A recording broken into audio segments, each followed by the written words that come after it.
Alright, and we should be live. Yeah, I'm not feeling 100% today, but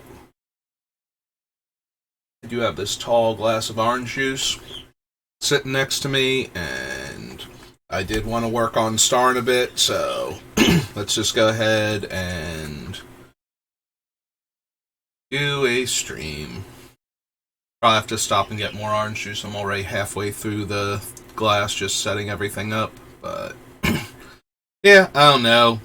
It could just be really strong allergies, but I've been feeling under the weather, especially like late at night / early in the morning, and it's mostly in my throat. Like I've had a lot of post-nasal drip. If you've been watching my other streams, that's been bothering me a lot lately. Like more so than my normal coughing fits that I have, especially after lunch. So, alright, so we were on Modern Horizons 2. So, alright, we gotta do all this still. So, not white. No, not white. There we go. Not black. And not green.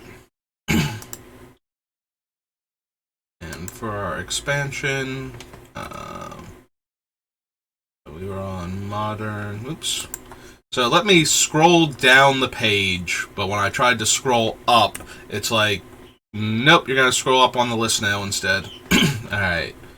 Excuse me. So we did the 2 Modern Horizons, so we're on Morning Tide now. Let's go ahead and do that. Yeah, I don't feel like really terrible or anything, but it bothers me when I talk a lot, so that's going to be kind of awkward. Comes into play, each opponent may search their library for a creature card. No. Not even kind of close. No to all these big giants. Elemental spells and warriors. I don't think we have enough of either. And the reinforce isn't helping because putting counters on our guys actually makes them worse unless they were already 0 power. And we've only got like a couple defenders / walls that fall into that category. Top card of target player's library. Return a non-land permanent to owner's hand. Draw cards for each permanent you control of that type. So, I've been doing the game text for all of these things recently. Like, that's what I was doing all morning since I wasn't actually streaming. You know, might as well work on it, at least. But I was expecting a lot of wizards. Apparently, most of the red Prodigal Sorcerer type characters are shamans. So, we actually have a lot of shamans in the deck, and very few wizards, surprisingly. A lot of them are human, though, so we might actually be able to get the one from Avacyn Restored, the red and 3 enchantment, I think it is, that deals the damage whenever a human comes into play. Like, that might actually have some merit in the deck. +1/+1 and gains flying and has 4, draw a card. Oh, whenever you draw a card, gets +1/+1 and gains flying until end of turn. And has 4, draw a card. Alright. Put it on top of owner's library. Becomes blocked, clash with an opponent. If you win, deals 4 damage to each creature blocking it. With 6 1/1 counters. Remove a counter, target land becomes an island until end of turn. No Grimoire Thief. Target creature can't block this turn. If you do, mills 3 cards. Nope. Flash, flying, play wizard spells, untap it, tap, draw a card, then discard a card. +1/+0 first strike. Searches the opponent's deck for spells. Trial cost was paid, we draw 1. Tap to deal 3 damage to target creature or player. So any target now. Lone gets +1/+1 in trample. Top card of their library into their graveyard. Gain flying. Gets +1/+1 until end of turn. Gate. Nevermaker. Put target non-land permanent on top of its owner's deck, and you can evoke it for... Oh, it has to die then. Yeah, I'm looking at like the evoke cost and the casting cost are the same. It's like, oh, I auto-corrected then it has to be a death trigger, and it sure is. We don't have enough rogues or fairies in the deck for Notorious Throng to actually be anything. Because we're never going to pay the prowl cost, and making a bunch of fairy tokens based on the damage I've dealt to my opponent is like... I think it's combat damage too. Oh no, where X is the damage dealt to an opponent this turn, so technically, still doesn't feel great though. Beginning of your turn, if it shares a type, deals 2 damage to each creature. No. Shamans enter with a 1/1 counter. Whenever a creature you control with a 1/1 counter on it attacks, you may have that creature deal 1 damage to target player.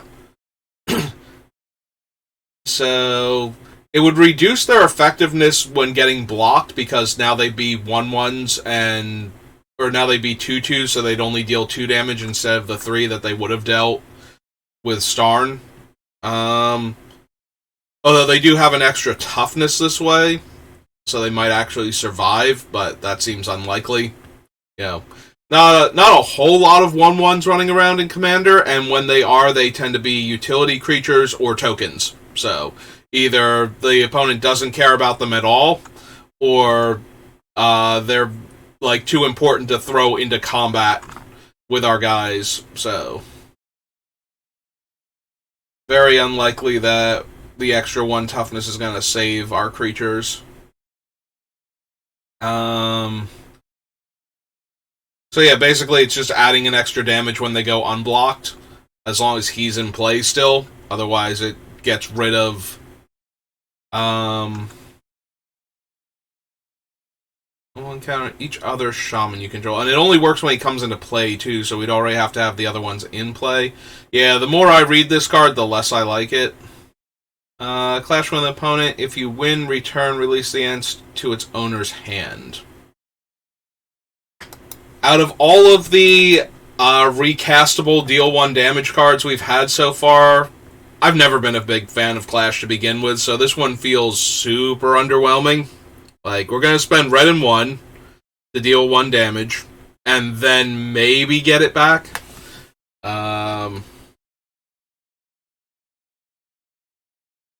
The only upside is that when we get it back, the casting cost is still red and 1, so it's not like Geist Flame where it flashes back for 4 mana. We don't have to discard anything else like Flame Jab. It still seems really bad, though, for what we're trying to do. Like, it's still on theme, but I think we have enough other deal of damage cards that I'm kind of disinclined to run this one. Clash, return it to owner's hand. Yeah. I'd rather run Release the Ants for the way it interacts with our deck than... don't share creature type. Each of those creatures punches the other one. Roar of the Crowd deals damage to target creature or player equal to the number of permanents you control of the chosen creature type. Wizards enter with an extra counter and remove a counter from a creature I control to draw a card.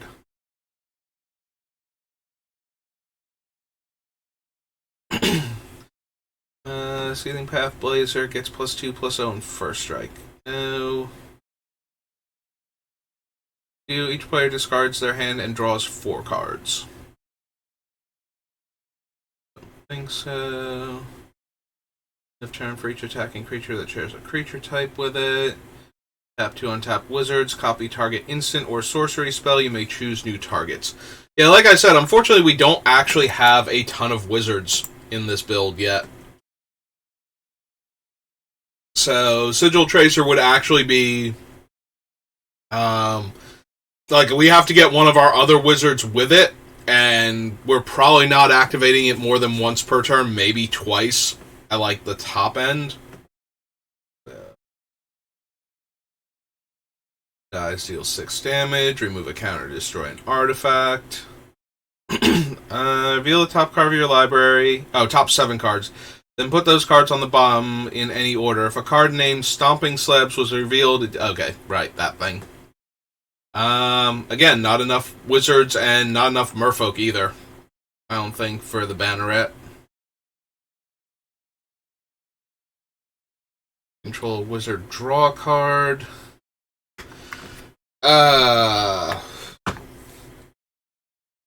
See, something like this, if I knew we were going to have more wizards, I would really want to put it in the deck. Because it's a 1 blue cantrip that lets us draw. And is a cantrip. It's kind of redundant. Yeah, it's a blue mana card that lets us draw a card. Like, single blue. So, I'm already running a bunch of other cards like that. So the stream would probably make it in the deck if I knew we were going to have wizards consistently. Since I don't know that, though, I'm inclined to leave it off for right now. Like I said, I'm amazed at how few wizards we actually have. I haven't gotten through the entire list. I'm down to, like, the last couple, like, core sets and whatnot. Like, M20 and forward on my list, because I just start at the top and work my way down instead of alphabetically, but... Meloku's probably not making the deck, even though he makes 1/1s. I think that was an early ad when I was thinking, we can make an army of 1/1s, and then they'll deal 3 damage. All the Niv Mizzets are Dragon Wizards. We have Baral, Soulscar Mage, Murmuring Mystic. There's Lear, Vodric if he makes the deck, Micromancer, and Jace's Archivist. So yeah, that was what, like 8 wizards? And that's assuming every single one of them makes the cut into the deck right now. So yeah, not as many wizards as I would like to have. Deals 1 damage to target creature or player, and whenever a creature is put into a graveyard from play, untap this creature. Unfortunately, it's 2 tap to activate, and requires... it's an equip cost of 4, but whenever a shaman enters the battlefield, I can attach the Thunderstaff to it. Although most of our shamans have tap deal a damage in some way anyway, so we probably don't need that either. I don't need the Vendilion Click. I kind of like move past this one real quick, but for the most part, it's just it's release the ants, but for X. So if we dump all of our mana into it and we get it back, we can dump all our mana into it again. But I think we're better off just focusing on the 1 damage spells.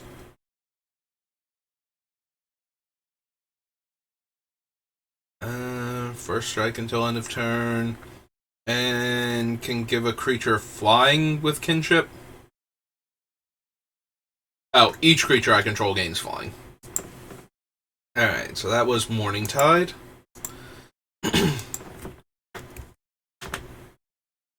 Mystery Boosters, Nemesis. Alright. Yes, creaky chair, thank you. 2 mana to draw a card, and probably just that, so I don't think so. Plays a creature spell. That player sacrifices a permanent unless they pay 1. Has flying and can only block flyers. Move a counter from it. Deals 1 damage to target creature or player. Discard a card from your hand. Archmage deals 2 damage divided as you choose among any number of target creatures and or players.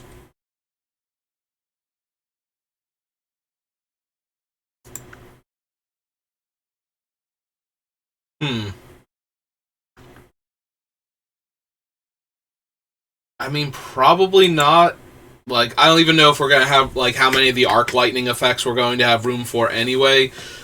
3 mana to activate him, and he does the 2 damage version. I mean, obviously turning your spells into arc lightning, or turning, like, excess lands or something, cards in hand, into arc lightning,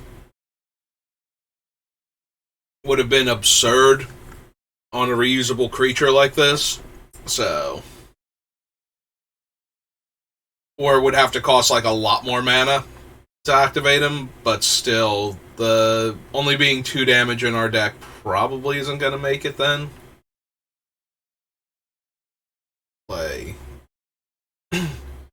Discard card from your hand. Target creature can't block. Flying and fading. Daze. Dominate. Downhill charge. Number of mountains you control. Turn 2 islands rather than pay its mana cost. Tap all creatures. 4 damage to each player. Place the top 3 now. +1, -1.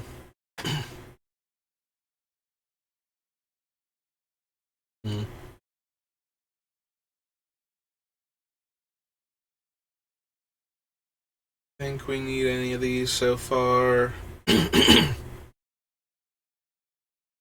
Taste. No.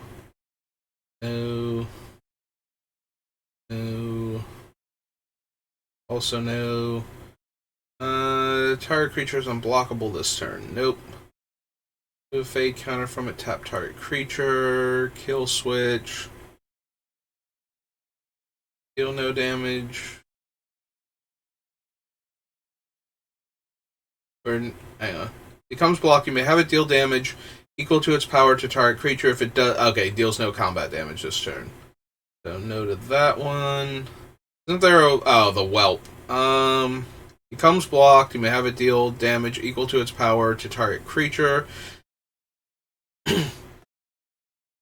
So it has to be, if it's going to be blocked, it has to be blocked by a creature with toughness 3 or greater for that creature to live long enough. Well, yeah, toughness 3 or greater to live long enough to actually deal the damage.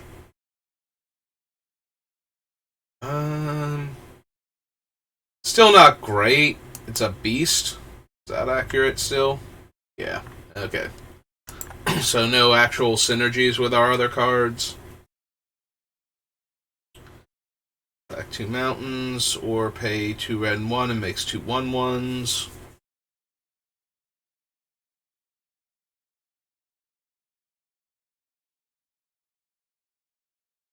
I might play this ability, but only on their turn before the end phase.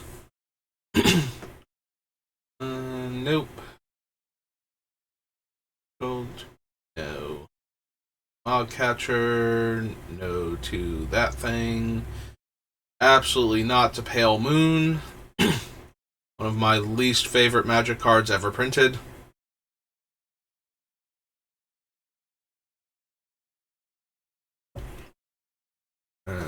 Noted. Yeah, Parallax Tide. I was about to say Eventide, and I'm like, that's not the name of the card. Rackling. Sacrifice a land. Wrath's Edge deals 1 damage to target creature or player. At 4 and tap, probably not. Gain life. Lands don't untap at the beginning of each player's upkeep. Oh, it's right. It's a Winter Orb as an enchantment for 4 mana. Flying.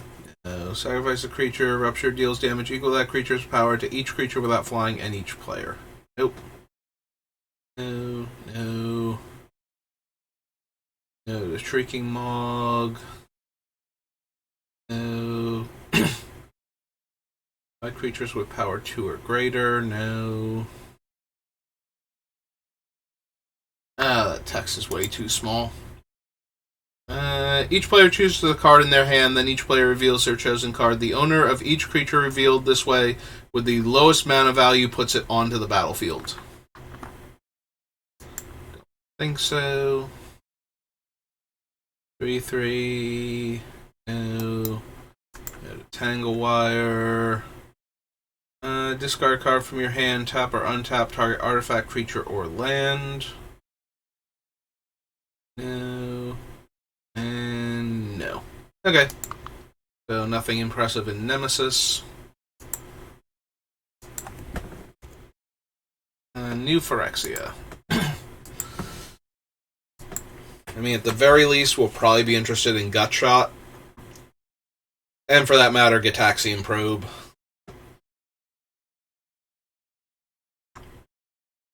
I don't think we need active aggression, though. Alloy Mirror. Becomes an artifact in addition to its other types until end of turn and draw a card, but it's 3 mana to do that. armed with Aether. Creatures you control gain whenever this creature deals combat damage to an opponent. You may return target creature that player controls to owner's hand. Sacrifice an artifact or creature, deal 5 damage. Batter Skull. Infect and unblockable. No. No. The Cage Sun. No to Throat Seeker. Enter the battlefield, put X/1/1 red goblin creature tokens into play, where X is the number of creatures you control. And you can reveal them from the opening hand to get a 1/1. Don't think so. Makes 3/3s. Poison, no. Yeah, I don't think we need Deceiver Exarch. Like, there's no point in running the, Deceiver, Pestermite, Kiki, and, the Splinter Twin. I was blanking on its name super hard. There's no reason to run those in this deck, because we would already win the game from the infinite damage at that point, so they're not helping for what Starn's doing, and I kind of want to focus more on what Starn's doing than trying to make all of our things, just go infinite that way. That's a completely different deck. He has Infect and deals a damage, and I really don't want to win that way if I don't have to. Deals combat damage to a player. You may sacrifice if you do. Deals 3 damage to that player. There's Gataxian Probe, which we will run. Spend this mana only cast artifact or creature spells. Obviously, that's why I couldn't remember what Geosurge does, because if it was that good, we would have heard of it. Gataxian Probe. Obviously I've heard of it, but it had no place in my brain to maintain its, game text, because it's not worth the effort.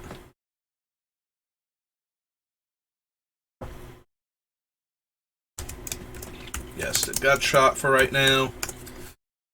As a spell I can cast for 2 life to keep our storm count going, and having it be a spell that deals a single damage. Everything I want to be doing. Gets a land. Land deals 2 damage to that player. It's 2 life unless they pay 2. Attacks as Core Augur. Karn Liberated. Augur, Lash Writhe. Thinks on Mental Misstep.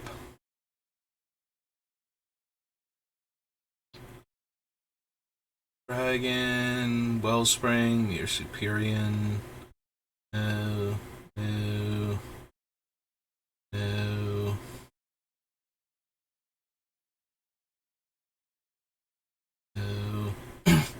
Maybe for Metamorph.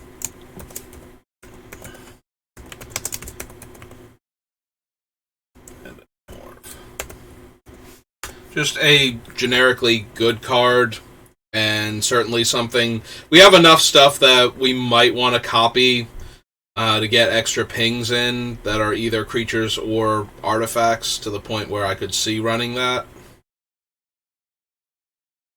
Psychic Barrier, and they lose 1 life. Surgery, no. Don't think so. Whenever you play a spell with Phyrexian and its mana cost, Rage Extractor deals damage equal that spell's converted mana cost to target creature or player. Yep, didn't think so. Non-artifact creatures can't block. Deals damage to target player equal the number of artifacts in our graveyard. Don't think we need any of the shrines. Right, it deals X damage. It would be weird if it dealt 1 damage or divided up damage or anything. Yeah, just deals it in 1 big burst. Power and toughness equal the number of artifact cards in all graveyards. 4/2 with haste. Swap life totals around. Spellskite. Flash Flying. Sword of War and Peace. Tezzeret's Gambit. Tezzeret's Gambit lets us draw 2 cards and proliferate. For 3 mana and 2 life. I don't think I have enough stuff that I care about the proliferate. And at 3 mana, if we were getting this for 2 mana and 2 life, I would jump on that. +2/+0 or -0 -2. No. It's unblockable. No. Think so. Control have haste. I don't think we need Aurabrask, even though we have a lot of tap activated abilities on our creatures. Return target creature to owner's hand. Its controller loses 1 life. I would be a lot more interested in these if they dealt a damage instead of making the player lose a life, since that won't trigger Ghyrson at all. Vault Charge, that was the thing. I was blanking on the name the other day. But yeah, I don't think we need the proliferate at all, so let's keep going. Makes it 3/3. Golem creatures have flying. And choose a creature type. Each creature you control is the chosen type in addition to its other types. Alright.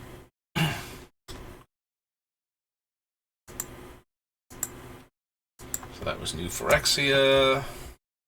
Onward to Oath of the Gatewatch.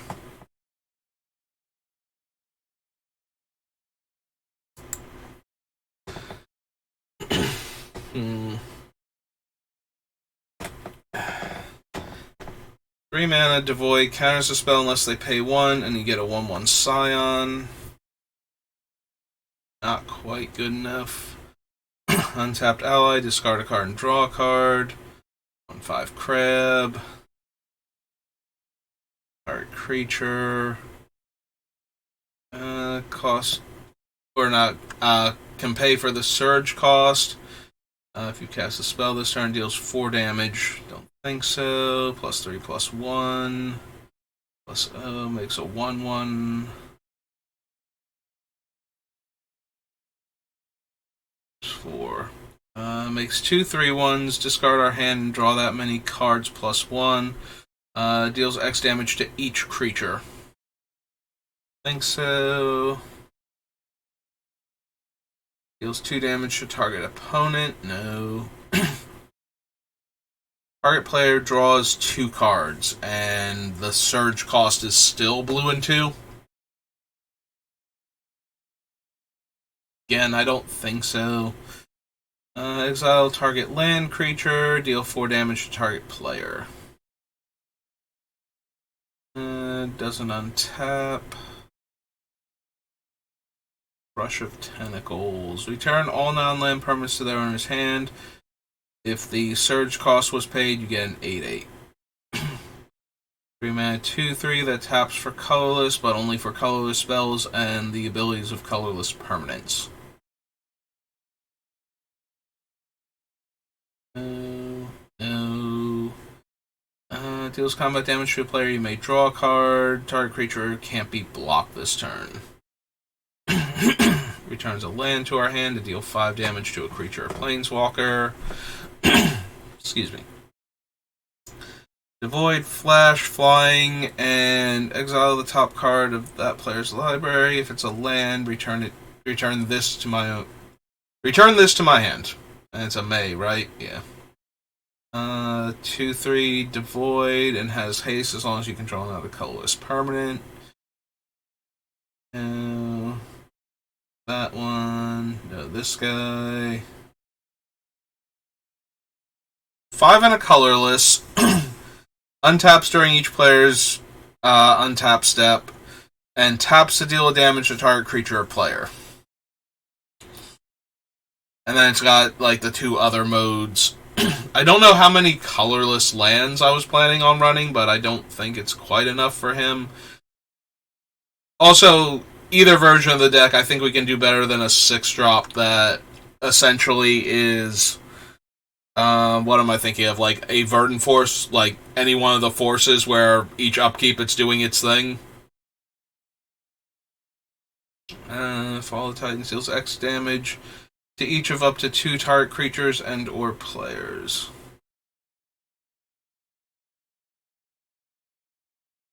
Abilities and becomes a 3/3.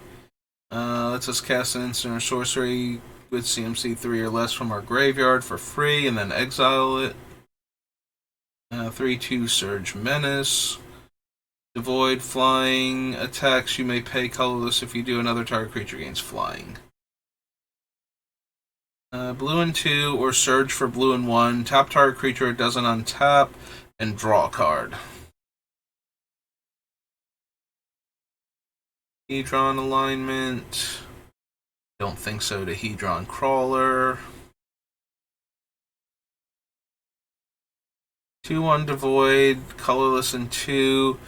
Each creature with toughness greater than its power can't block this turn. Draw card. Surge flying. Attach target equipment you control to Toll Collector. Only anytime you can cast a sorcery. Kozilek. Target creature can't block the Pathfinder. 2 damage to each creature, and when you cast an Eldrazi spell. So no to both of those. Go the Reshaper. Devoid, colorless gets +2/-2 until end of turn. You can copy an instant or sorcery. You may choose new targets. Put a token on the battlefield that's a copy of target creature you control. Gate, Oath of Chandra, deals 3 damage to target creature and opponent controls. If a planeswalker on the battlefield on your control, deals 2 damage to each opponent.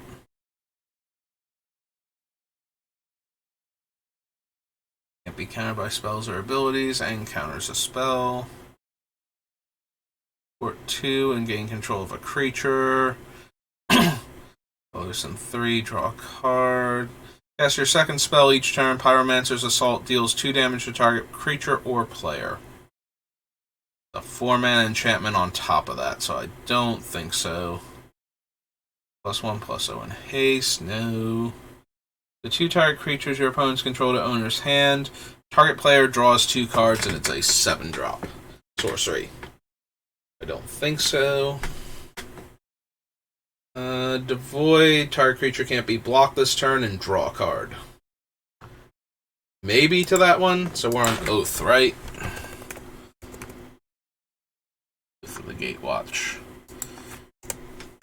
Slip through space. As a 1-mana cantrip. Spark Mage's Gambit deals 1 damage to each of up to 2 target creatures. Those creatures can't block this turn. I mean, I'd rather have, like, the Pyro Helix or something at that point, since it's an instant. +3/-3. Can't be countered flying, hexproof. Instant sorcery spells you control can't be countered by spells or abilities. Flying, haste, prowess. No. Creature owner's hand. If that creature is attacking, you may put it on top of its owner's library instead. Can't be countered by spells or abilities. Deals 5 damage to target creature with flying. Devoid flying. Whenever you cast a colorless spell, target opponent exiles the top card of their library. Thought-Knot Seer. Tyrant has Surge. Enters the battlefield if the Surge cost was paid. Deals 3 damage to target creature or player. Prowess, and it's a 2/1. Tap each creature with a 1/1 counter on it. Counter target spell, and then exile it. Wandering Fumarole is a land that turns into a 1/4. Which means even without reversing its power and toughness, we could deal 3 damage potentially with it. 4 damage if we think it's actually safe. Or we desperately need to. Wandering Fumarole.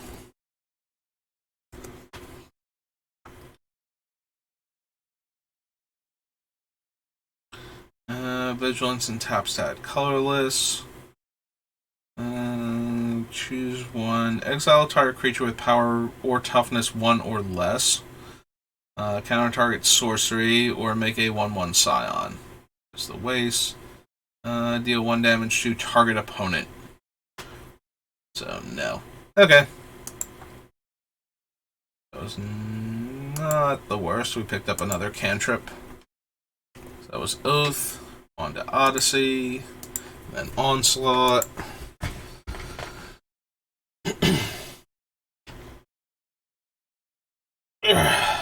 Stretch a little bit. And alright, those things. Tap and untap Cephalid, probably not. Discard a card at random from your hand, deal 5 damage. No. Aether Burst. Card from your hand, return a Mugaba to owner's hand, and it's a 7 mana 6/6 flyer. Anarchist. Ren 1 deals 1 damage to each creature without flying, on top of being an 8-drop 6/6. Moving around enchantments. Moving around auras specifically. Put into a graveyard from play, draw a card. Flying Pro Red.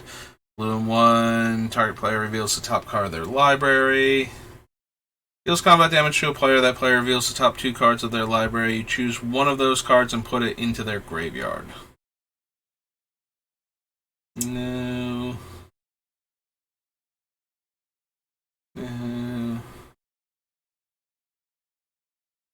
Like any of these so far. Destroy target artifact. Battle of Wits. Whenever a creature blocks, Battle Strain deals 1 damage to that creature's controller.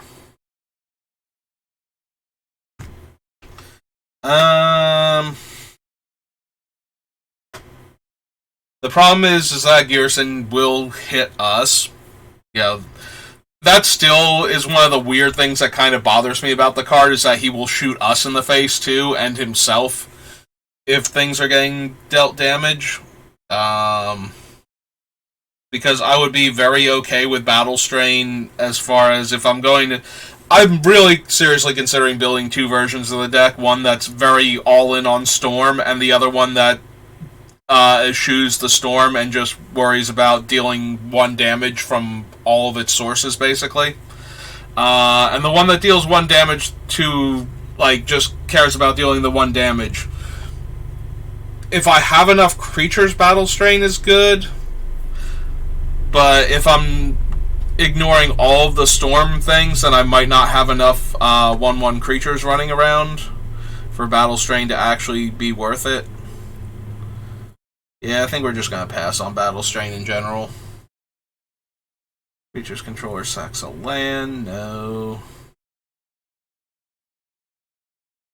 Every creature has 4 more fuse counters on it. Remove all fuse counters from it and destroy it. That creature deals 4 damage to its controller. I think so. Draw 2, discard 2.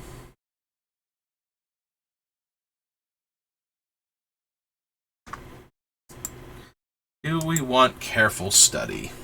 Maybe?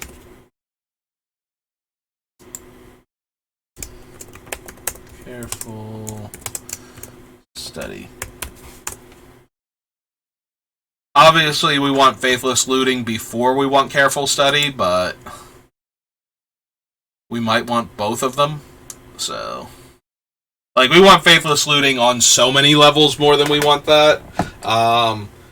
First of all, having access to the flashback aspect of it just makes it a better card in general. But also, we have more cards. We have like 1 or 2 that care if we cast red spells specifically to get their effect, with the ones that deal like tap to deal damage and whatnot. So there's at least 1 of them, and I think maybe there's 2 total that would actually care if we cast a red instant or sorcery instead of just any instant or sorcery. So I would rather have Faithless Looting for that instance also, in addition to the ability to flash it back.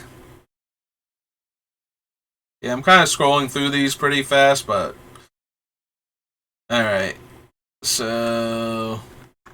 Probably not running Catalyst Stone, despite the flashback spells that we are running. Tap target player draws 2 and discards 2. Draws 1 and discards 1. Tap a creature without flying. And sack a land to draw a card. So no to all of those.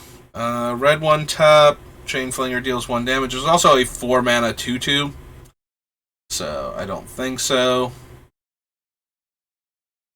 Especially since its threshold just, is worse than activating its regular ability in our deck. Unless Ghyrson's dead at the moment.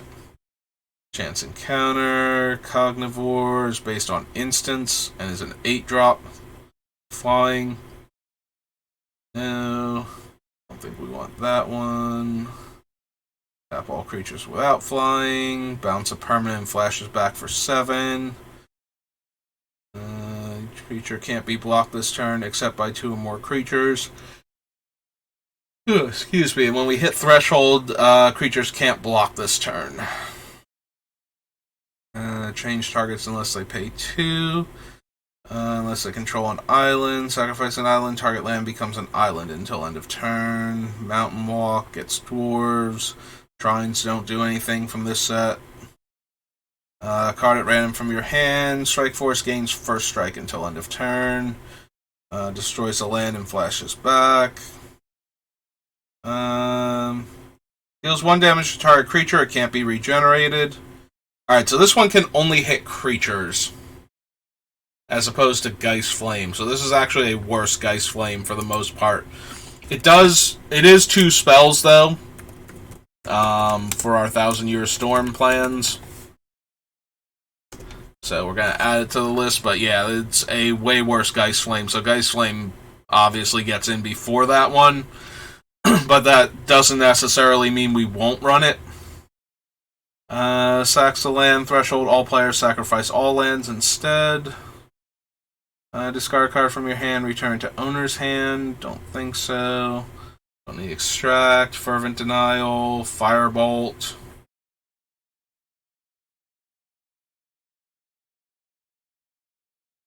Random First Strike. Doesn't untap. Has 1 discard a card from your hand. Untap this creature. Whenever a creature attacks, flip a coin. If you win the flip, the next time that creature would deal combat damage this turn, it deals double that damage instead. If you lose the flip, the next time that creature would deal combat damage this turn, prevent that damage. There's Kamal. Draw cards equal the number of cards in that player's hand, then discards that many cards. Lava Blister. 5 damage divide as you choose between target creature and that creature's controller. I don't think so. Isn't attacking... Or, I'm sorry, didn't attack or come into play, sacrifice it, so no. Deals 1 damage to each creature without flying, no. Haste and power and toughness equal a number of sorceries, yeah. Noted that one. Mill a card, get a mana. A mind counter on target land. Whenever a land with a mind counter becomes tapped, destroy it. When it leaves play, remove all the mind counters. The Minotaur. Don't think we need the Mirari itself. That thing. Absolutely not to Mudhole. Speed. If you would draw a card, you may skip that draw instead. No, thank you, Obstinate Familiar. Partic Miner, no. Scar card random from your hand. Swordsmith gets +2/+0.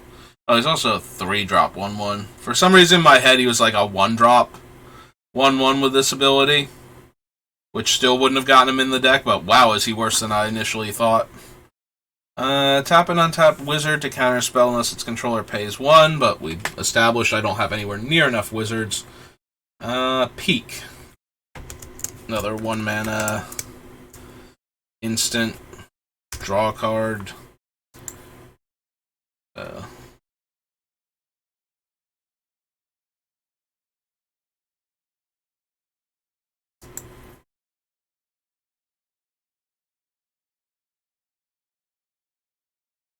Persuasion. Petrified Field. Phantasmal Whelp. No. name a card, then put the top card of target player's library into their graveyard. If the card is the named card, you draw 2 cards, otherwise you draw 1 card.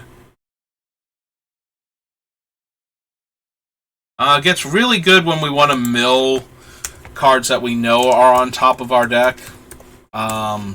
So if we have Future Sight or one of the Future Sight variants in play, and we need to get like a land off the top or something, we can mill that card, and because we knew what it was, we would actually get to draw 2 cards afterwards. And also, I tend to run top in most of my decks, so that's also a thing. And from during their turn, during another player's turn, destroy that land. Sonic Gift is Hermetic Study with a different name.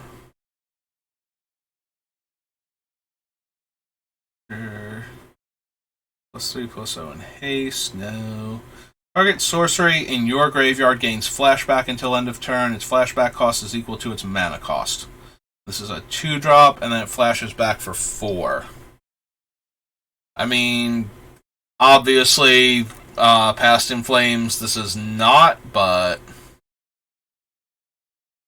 it potentially lets us cast 4 extra spells just using it, with enough, especially with enough cost reductions. I'm gonna add it to the list, but it's one of the spells that could very easily wind up getting cut from the Storm version, which is my default version for this deck if I don't decide to build the other version of it also. Give creatures +1/+0 for each card. Put that. 4 damage for target player. Excuse me. It flashes back for 9. Scrivener. Seize the day. Load at those. Haste until end of turn. Sacrifice that creature. If you do, return Shifty Doppelganger to play. Nope. Deals 2 damage to each of up to 3 creatures, or threshold it deals 4 damage. When Spark Mage deals combat damage to a player, you may have Spark Mage deal 1 damage to target creature that player controls. Probably not, since it has to get through in the first place.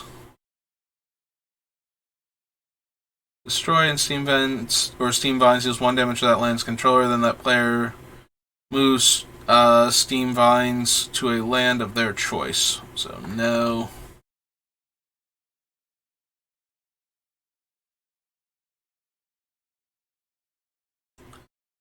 Syncopate.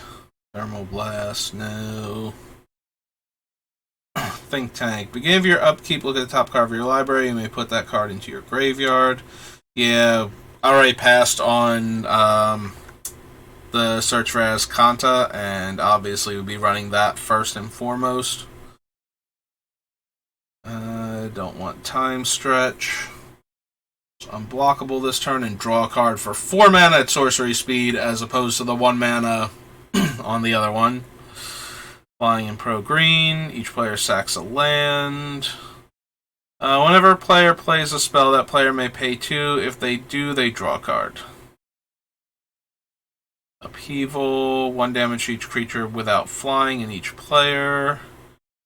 6 damage device you choose among any number of target creatures. Yeah, we already had a similar option that had a way less horrific casting cost, so. Deals damage to target creature equal to damage already dealt to it this turn. You draw 2 cards and each other player draws 1 card. No. Alright.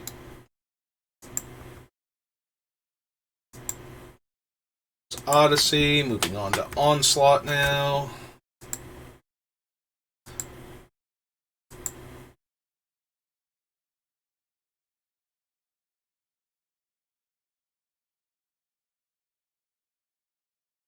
Whenever Beast comes into play under your control, you may have it deal 4 damage to target opponent. Untap all creatures and get an extra combat. Draw a card for each bird. Sacrifice a goblin to have it deal damage equal to a goblin's power to target creature or player. Steal a land. Tap target artifact or creature. 2 untap wizards you control, tap target permanent. Running Arcanus. Don't care about artificial evolution, I don't think. May block only creatures with flying. Can't run that really. Comes into play. Look at the top 4 cards of your library, then put them back in any order, and 5. Do that again, but it's like a 7-drop 4/5. Yeah. Target creature with morph face down and has cycling for blue. First strike and morph. Gain control of target permanent that player controls. There's Bloodstained Mire. We'll scroll down here to Onslaught.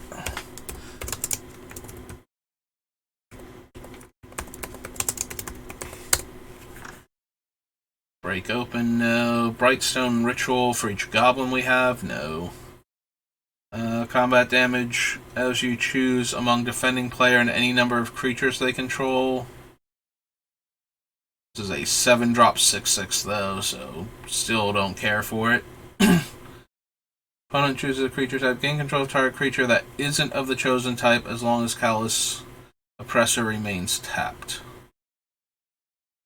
3 damage to target creature player, then that player or that creature's controller may discard a card from their hand. If they do, they can copy and choose new copies. Then there's Chain of Vapors. 4/3, can't block. No. Target creature you control gains. When this creature deals combat damage to a player, you may have it deal damage equal to its power to target creature that player controls. No. Complicate. Don't think so. I don't think we need the Crafty Path Mage. Flying, +1/+0 on first strike. Custody battle.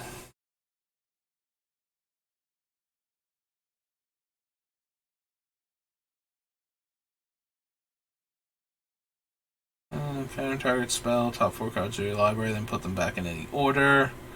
Sacrifice a permanent, return target permanent to owner's hand.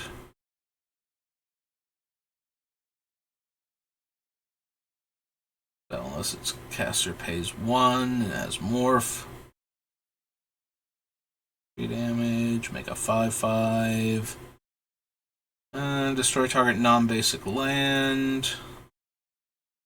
Comes in play, you may search your library for a card named Ember Mage Goblin.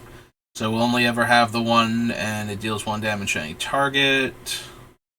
Reveal cards from your library until you reveal a non-land card. Alright, this is Erratic Explosion. Cycling. Target creature gains haste, or target creature gets +2/+0, or Fever Charm deals 3 damage to target wizard. No.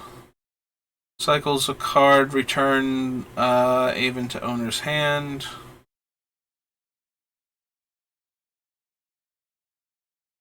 Flooded Strand.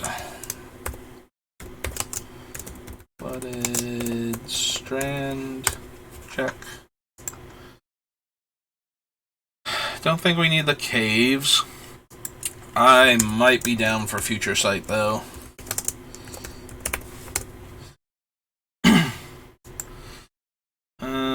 2/1 +2/2 and Shroud. 2/0 until end of turn. Noted that thing. Noted that one. Goblin Sharpshooter. Yes to that one. Goblin Sharpshooter. So it doesn't untap as normal. Whenever a creature is put into a graveyard from play, untap Goblin Sharpshooter and tap it to deal 1 damage to target creature or player. Yeah, Goblin Sharpshooter can get very out of hand with this deck, and Ghyrson throwing around 2 damage left, right, and center. Sacrifice a Goblin. Target creature gets +1/+1 until end of turn. Think so. No. You control would deal combat damage to a creature or player, deals double damage to that creature or player instead. Nope.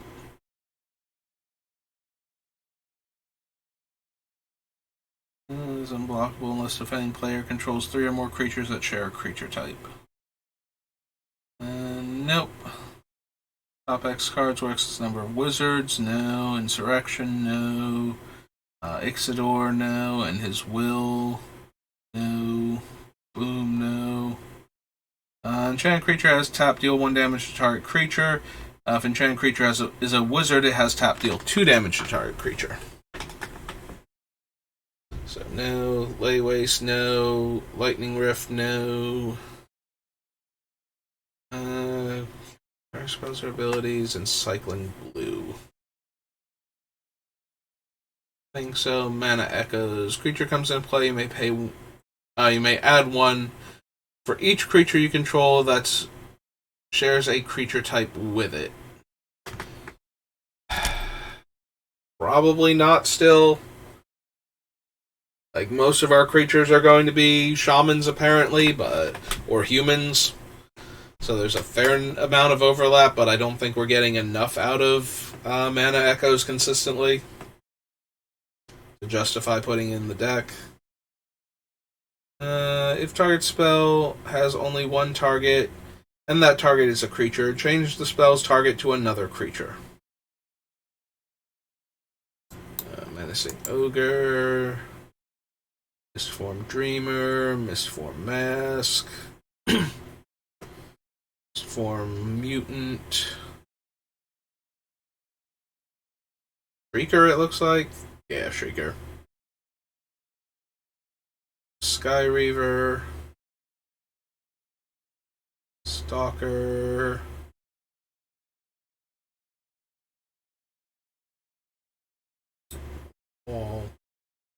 Nameless one is based on wizards and it has Morph. Destroy target face down creature.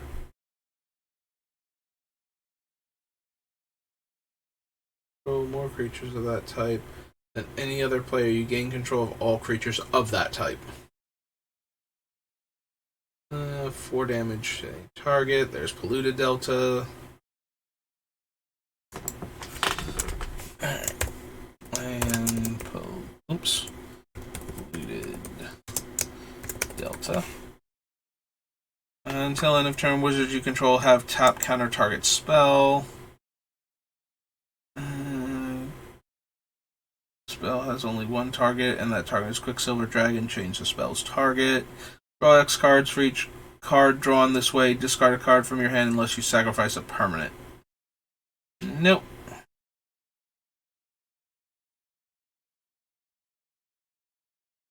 And so that was page 1. On to page 2. Pro Beasts. Sacrifice it. Untap all creatures of the type of your choice. Deals combat damage to a player. You may sacrifice if you do. Gain control of target creature that player controls. So let's bounce a wizard. Choose a creature type. Reveal cards until you reveal a card of that type. Put it into play, and the rest shuffle the rest into your library. I actually ran this in. I had a Momar Vig deck for a while that I wound up taking apart when I was building Tasigur. And I ran this because there were a handful of creatures. Like, I only had 1 snake in the deck, and it was Mystic Snake. So I could use this to tutor for a handful of cards that, like, very specific ones. And so I've always kind of had a soft spot for this card. But yeah, it's not going to work in our deck. Most of our creatures have a creature type in common, and I don't think I have anybody that I desperately want to tutor for.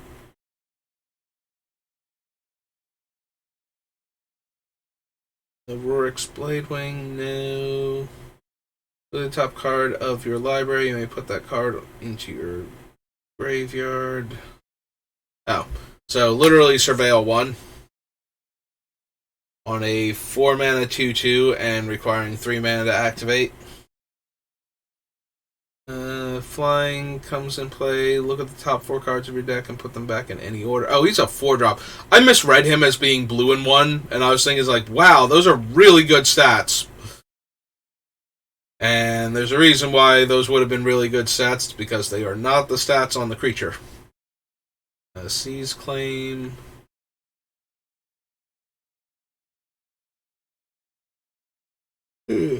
Actual Shock. Skirt Commando deals 2 damage once turn face up. 10 damage to each creature and each player. Sacrifice a goblin, add red. Upkeep, flip a coin. If you lose the flip, return Skittish Valak to owner's hand. Discard your hand, draw cards. 4 damage to each creature, and when we cycle, it deals 1 damage to each creature. I was thinking for some reason that Slice and Dice was only opponents' creatures, and I was kind of looking forward to getting to it. Anyway, at least we have Solar Blast. So it deals 3 damage, or you can cycle it, and when you cycle it, deals 1 damage. Might not make it into the deck since you don't actually get to cast it in order to draw the card. But at the same time, we can cycle it on, turns other than the one where we're trying to go off and try and hit another spell that we can use. And in the meantime, it triggers Starn so we can deal 3 damage thrown around. Power greater than its power and fire breathing. Target creature gains first strike.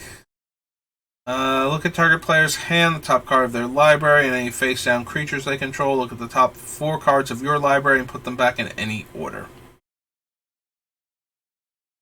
Standardize. Starfall.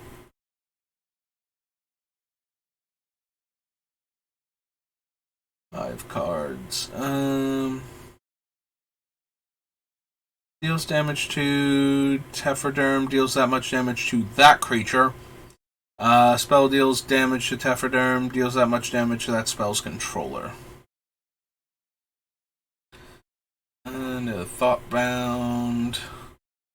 X damage to each creature without flying. Trade Secrets is banned. Target creature gains flying until end of turn, or target creature's type becomes the type of your choice. Or look at the top 4 cards of your library and put them back in any order. No. Hi, bud. Hi, Kai. How are you? X target creatures can't block this turn.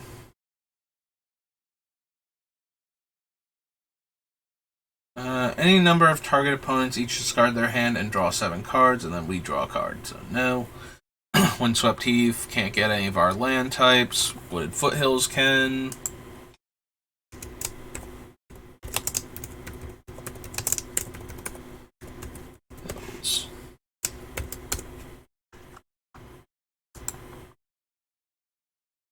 If you would draw a card this turn instead, Words of War deals 2 damage, and if we would draw a card instead, each player returns a permanent he or she controls to owner's hand. So go to both of those. That was Onslaught. Planar Chaos.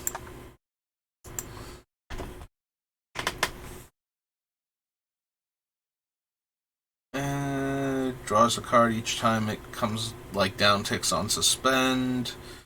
Can block as though it had flying, and can block as though... Oh no, wait. Doesn't have the can block as though it had Shadow. Aether Membrane blocks a creature, return that creature to owner's hand at end of combat. Okay. I was confusing this thing for a variant on Wall of Distortion in my head. Nope. Becomes a 5/1 or a 1/5. That's a 4-drop, so, kind of doesn't matter. 2/2 first strike. Oh, excuse me again. Card in the graveyard, if you do, buy double becomes a copy of that card. No to Braids, no to Brute Force, no to Boom Bust. 3/3, and when it loses last time counter, put 2 tokens into play that are copies of it. Dead and Gone. Detritivore destroys non-basic lands. Dichotomancy doesn't work because players won't have other copies we can go get. No to that one. Sacrifice a land, search your library for 2 lands. +2/+0 and can't be blocked by creatures with flying. Mutation. Gains trample +X/+0 based on its power and sacrifice at end of turn. Target creature can't be blocked this turn except by artifact and or red creatures. So no to Fright or Firefright Mage. No Frenetic Sliver. Destroy target artifact or target creature gets +1/+1 in trample, or remove 2 time counters from target permanent or suspended card. No. No.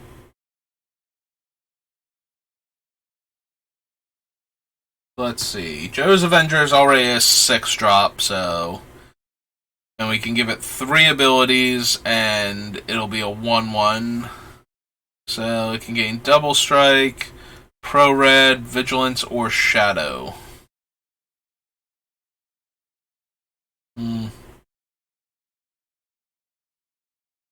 Play or leaves play, deals 1 damage to target player. Not quite good enough. Sorry, Keldon Marauders. Whenever a creature you control deals combat damage to a player, put a time counter on this thing. 3-tap target creature you control and target creature and opponent controls of their choice fight each other. Functionally. Draw 2 cards and discard. And discard 3 cards. Right, it's Magus of the Bazaar. Merfolk Thaumaturgist. It's switching creatures' power and toughness. I don't think we need outside of like a cantrip to do that. Can block us though it had flying. Target creature loses all abilities and becomes an 0/1. Let's see. Target creature gains Island Walk or +2/-1, or target player discards a card. Pognify. Primal Plasm. Pyromancer. Oh, there's Pyrohemia, which I was thinking about originally because I was thinking about cards like Urza's Armor with it, where it wouldn't deal damage to me or my stuff, and we could just kill other players, but I think we can do better than a card that we basically... Because if we activate this while Starn is in play to make him deal 2 damage, again, he's going to shoot himself and die instantly. And probably take out most of our other creatures with him. So yeah, Pyrohemia... Like, most of our creatures are so small, and Starn will shoot all of them on top of that, you know, just in case. Just in case we thought maybe that was a bit much.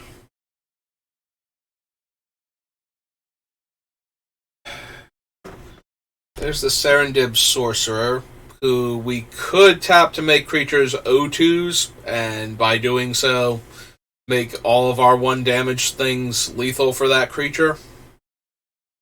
Unless they have Indestructible, or probably Pro Red, since we got to target it with the blue ability. And it's a 3-mana 1/1. There's a part of me that's tempted to put this on the list just because, you know, once we start shooting things, it's pretty easy for this guy to kill any larger creature, but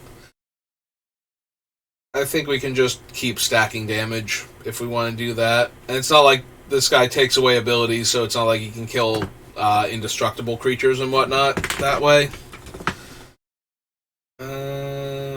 +2/-2 or -2/+2. No. Meteor deals 13 damage. No to the Shivan Wumpus. Don't think we want Spirit Guide. No.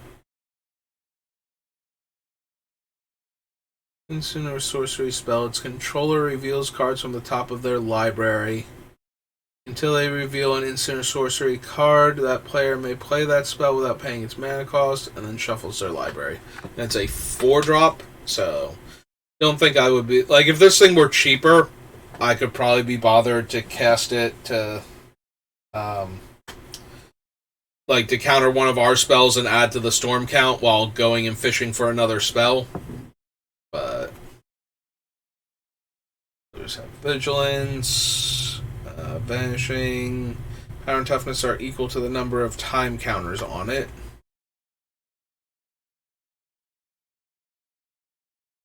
Time Bender has morph. Yeah, that's us. Add or remove time counters. 2 time counters on target permanent with a time counter on it, or suspended card. Or remove them. Yeah, I just glanced over the remove them part. Remove X time counters or add X time counters. Targets Torchling, so no. Urborg Tomb of Yawgmoth, Veiling Oddity. Reveals their hand, choose an on-land card with convert mana cost X or less. That player discards that card. Target player draws 2 cards and discards 4. Nope. It was Planar Chaos. So it was the second Plane Chase. I think I had this problem the last couple times with Plane Chase. It's the second one. Like, the first Plane Chase was just the planes and didn't introduce any new cards. And the second one came out after the first Commander decks, I believe. So they were interested in adding some new legendary creatures and some other stuff to it. Enters the battlefield, makes 2 1/1s, which is okay, but not amazing.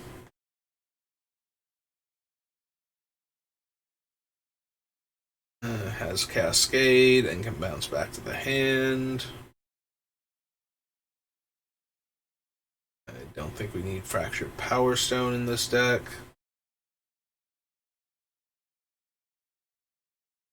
Three, 4. We'll get to Hissing Iguanar eventually. For each opponent, gain control of target creature that player controls until end of turn. Untap those creatures, they gain haste. Mistblade Shinobi. I'm reading these like I'm not, like this is the set that they're from. Just need to find the new cards. I genuinely forget if Praise Caesar Dragon was from this one or is actually from Alara block. I think it's from this one though. Deals damage to target creature equal to the number of +1/+1 counters on it. Don't think so. No. Ninjutsu and comes into play as a copy of any creature on the battlefield, except that it's a ninja in addition to its other chosen type, or other chosen types, other creature types.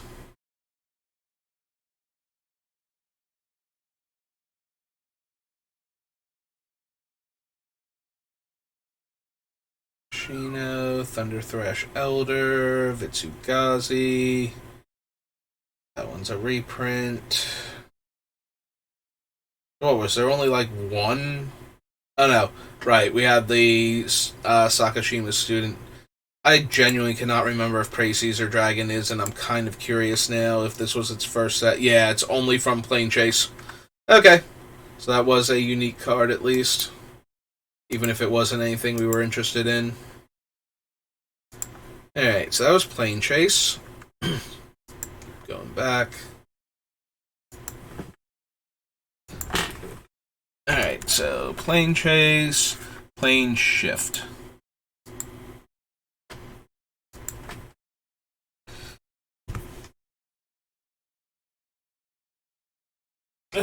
For each basic land type, so draw 2, don't think so. Kicker cost, it gets a 1/1 counter, no. Counter target spell that targets one or more creatures and draw a card. Like a zombie that has black kicker.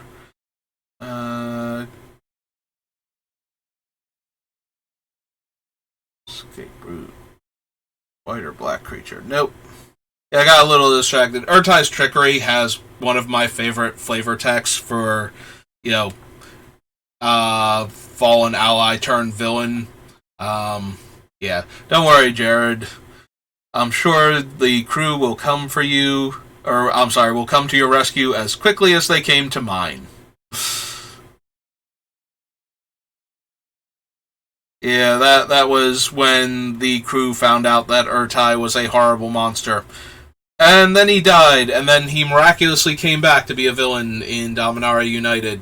I mean, he's part Phyrexian, so I'm not surprised they can rebuild him. I am amazed that he looked anywhere near as good as he did after being dead for hundreds of years, though. That seemed a bit much.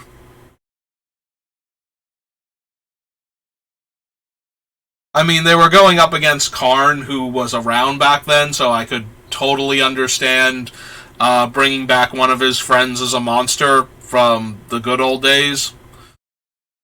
Again, like, that part makes sense at least. You know, why would they bother with him after he failed the previous time? But as far as, like, how good he actually looks for somebody that's been a rotting corpse for literally hundreds of years, that one's kind of surprising. Like, I mean, yes, they're Phyrexians, they can just grow him new flesh, but he looks way better than he has any right to, considering how he came back. Creature becomes black until end of turn. We have no payoffs for that, and since it's not drawing us a card, comes into play, draw a card, enchant creature has 2 blue, target creature becomes the color of your choice until end of turn. So noted that.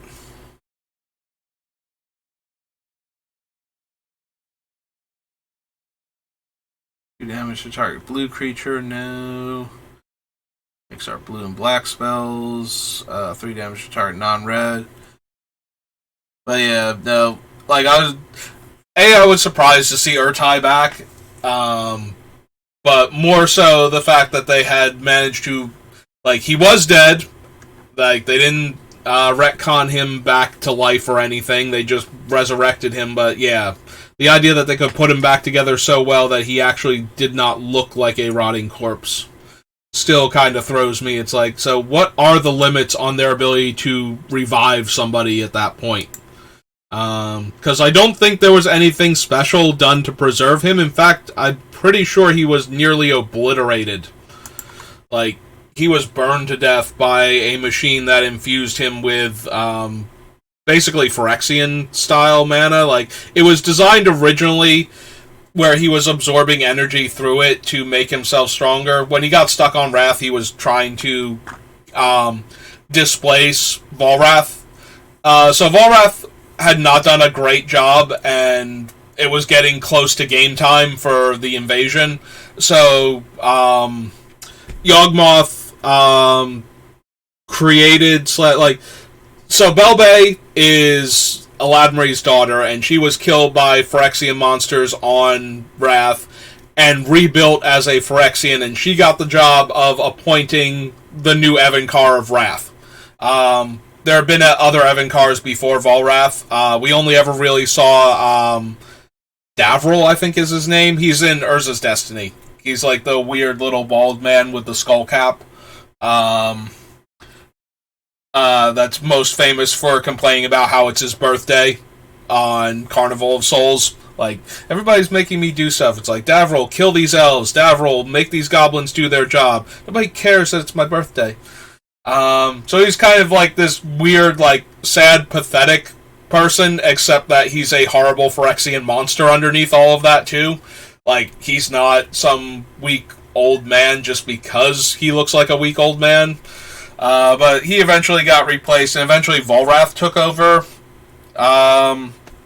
the Plane of Wrath, and he'd been running it the whole time, and like I said, Yawgmoth was not 100% thrilled with the job he was doing, and was potentially going to replace him, so he appointed Belbay as the arbiter for who was going to be in charge. So Krovax is stuck on the plane, and he's cursed, so now he's a bloodthirsty vampiric monster. Urtai's stuck on the plane, and he's like, well, what if I trick them into giving me the job? And then I could sabotage them from the inside out. And eventually Volrath showed back up, and I think there might have been like another contender or two for this thing that weren't on like cards or anything, but I can't remember too clearly at this point because it's been decades since this was relevant. But yeah, so one of the things Urtai did was he used a machine that Belbay revealed to him, because Belbay wasn't super neutral in all of this, and she was worried about how bloodthirsty and psychotic vampire version of Krovax was. That she wasn't sure he would have like the talent and the nuance to run the invasion. So she revealed the artifact to Urtai as a way for him to gain power, and it like revitalized him, made him stronger, and was kind of infusing him with Phyrexian mana. And so that's how we eventually got Urtai the Corrupted. And by the time all was said and done, like, he was just like, you know what? Everybody abandoned me here. Things are awful. Let's go. You know, Krovax, you want to run the show as long as you let me, you know, murder all of our friends that I can get my new force hands on. I'm okay with that. So, yeah, that is how Urtai went from ally who, not accidentally, but like nobody left him behind to leave him behind. It was go or don't go, trap everybody on Wrath or leave him behind type of deal. And he got twisted by Phyrexian infused mana and eventually became a monster while trying to still help out. So, you know. So yes, I always like the Urtai's Trickery card as the, you know, now that I'm evil, let me rub it in real quick. Alright, so that was Nemesis. Or no, not Nemesis. Sorry, Plane... Not Plane or Chaos, Plane Shift. Yeah, so we were now on Portal. Sorry, I was thinking of Belbay, who is from Nemesis. Like, that's the only place she really appears, besides as a card in, like, the... Is she in a Commander set, or is she in the Commander Legends? I think she's from Commander Legends. Ancestral Memories is a reprint that we didn't use. Balance of Power. If you have fewer cards in your hand than your opponent does, draw cards until you have the same number.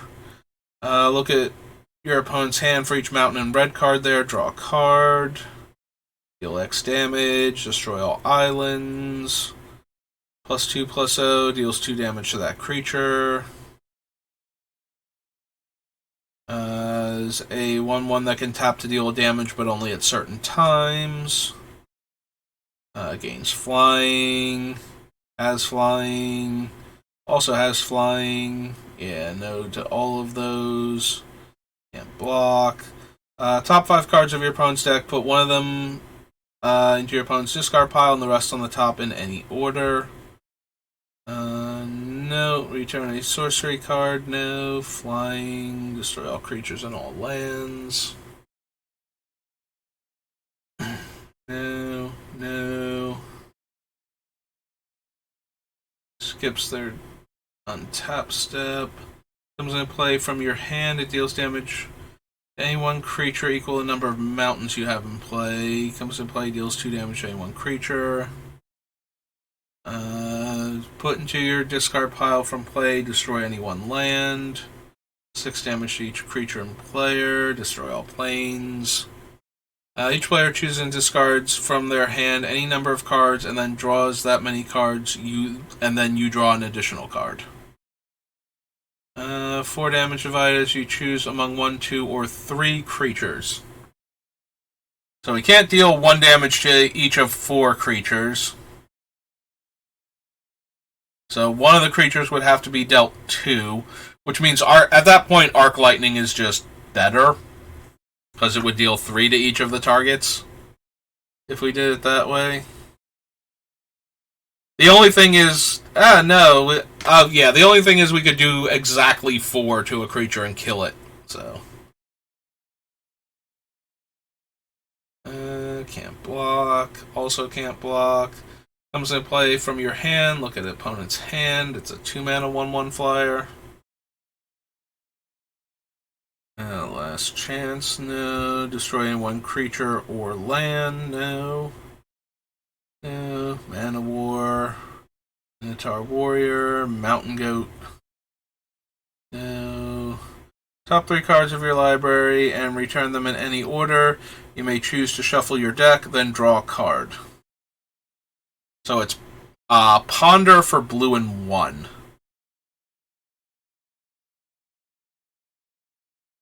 Do I want another Ponder for an extra mana? Maybe? I might be in the market for that. Oops. Just scroll up like that.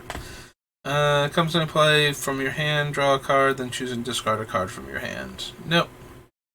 Search your library for a sorcery, reveal to all players, shuffle, and put it on top. I don't think we have any sorceries that we care about that much. That'd be worth doing that.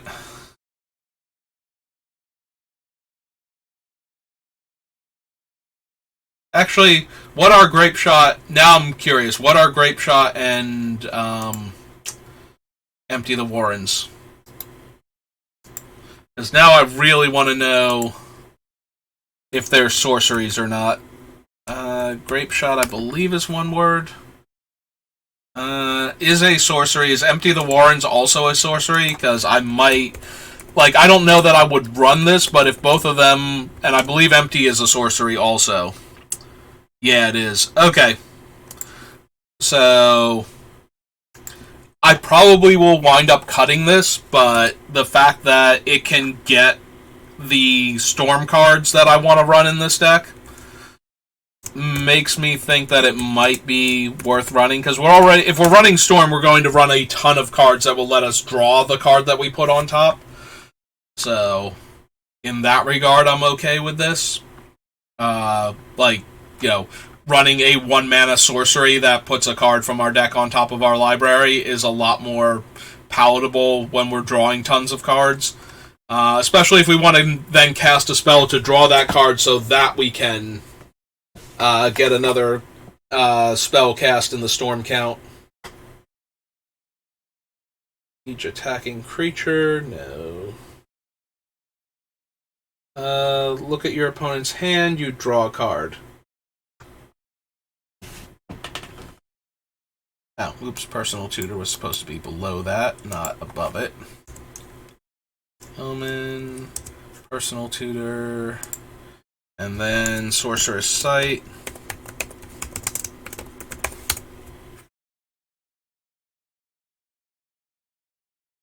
Yeah, obviously we'd rather have Peak, but it's still 1 blue and still drawing us a card, so... Mountains you have in play, no. Choose any one player. On that player's next turn, all of their creatures that can attack you must do so.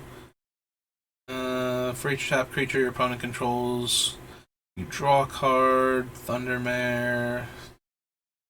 Tap 1, 2, or 3 target creatures without flying. No, no, no, nope. Of Change reprint, and Withering Gaze is the same as Baleful Gaze, but for forest and green creatures. Okay. So that was Portal. Next up, Portal 2.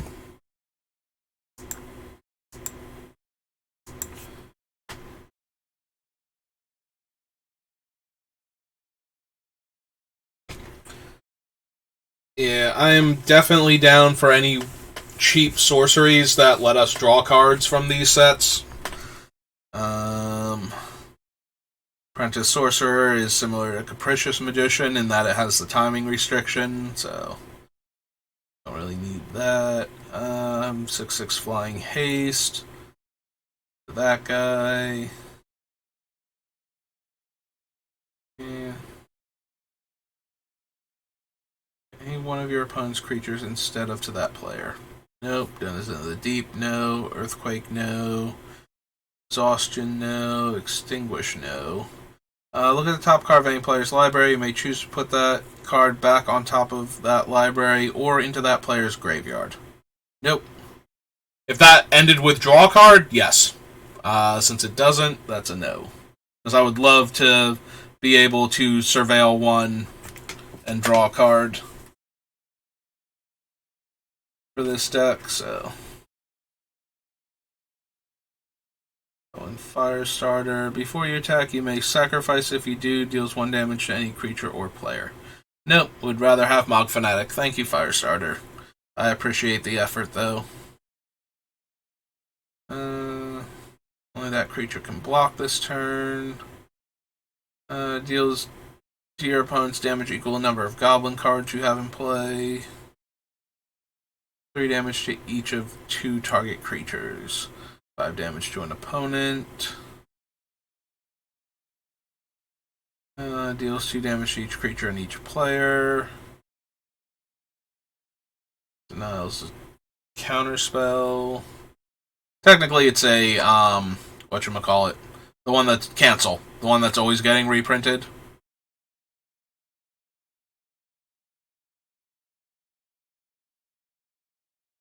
Or is it? Does it work on other spell types?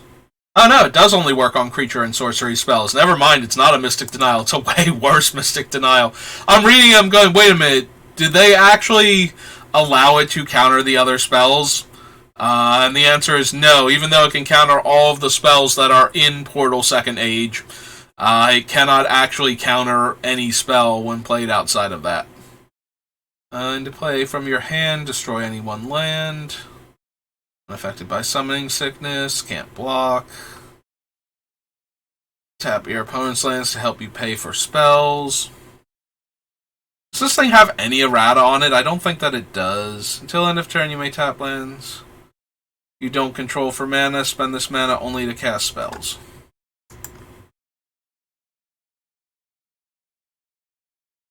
Goblin, untap all your creatures that attack this turn. You may declare an additional attack this turn. Oh, really? I just skipped out. I'm looking at the art and I did not recognize it because it's an alternate art for Relentless Assault. Return target attacking creature owner's hand. Comes into play from your hand, draw a card, then choose and discard a card from your hand. Sleight of hand. I think technically this was the first time it was printed, but what other sets is it in? Oh yeah, it's Portal Second Age and then all reprint sets. Okay, so yeah, this is where Sleight of Hand is originally from. So, top 2 cards, put one of them into your hand and the other one on the bottom of your library. Hey. Slight.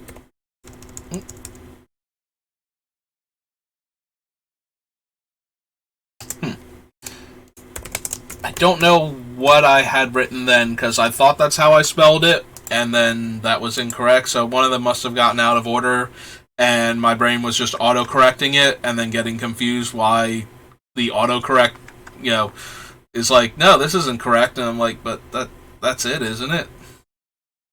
Alright, that's another version of that other thing. This one taps to draw a card, can't be blocked. Temporal Manipulation. Theft of Dreams with different artwork. Tidal Surge with different artwork. Time Ebb. Brilliance. No, that one. Return up to... Oh, right. The thing from Visions. Return up to 2 target creatures to owner's hand. Wildfire and Windsail. Portal Second Age. Alright, on to Portal 3 Kingdoms. And Strategic Planning. I think that's it for Portal 3 Kingdoms for cantrips, but maybe I'm wrong. Maybe there's another. Balance of Power is the same as the other card. In fact, it might have been called Balance of Power, and I'm just forgetting it now, but yeah. That lets you draw cards equal to the amount of cards your opponent has more than you. Horsemanship, Blaze, borrowing 1,000 arrows is the Theft of Dreams. Brilliant plan, no. Tap any one or two creatures without horsemanship. 5 damage to your opponent. Burning of Xing He. Capture of Jing Zhao. Only after your attack, before you declare blockers, return one attacking creature to owner's hand. Cards and put them in your hand, then discard 3 cards at random. 2 damage to any one creature. Council of Advisors comes into play. Draw cards at 3 mana 1/1. Honor 2 target creatures to owner's hand. Interesting how this one costs 4 mana, whereas Undo costs 3. Deals 1 damage to each creature.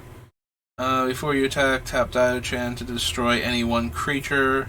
Then your opponent destroys any one creature of their choice. Choose one of your opponent's creatures. That creature deals damage equal to it. To them equal to its power. Intrigue. Opponent chooses one of their creatures. Only that creature can block this turn. Exhaustion. Extinguish. Deals 3 damage to any one creature or player. On your turn before... he's the Goblin Firestarter variant. Return any one creature in play to the top of its owner's library. Imperial Recruiter. Most of our guys are 2 or less power. Most of our pingers, including ones that don't tap, so tutoring up one of them might possibly be worth it. So, Imperial Recruiter.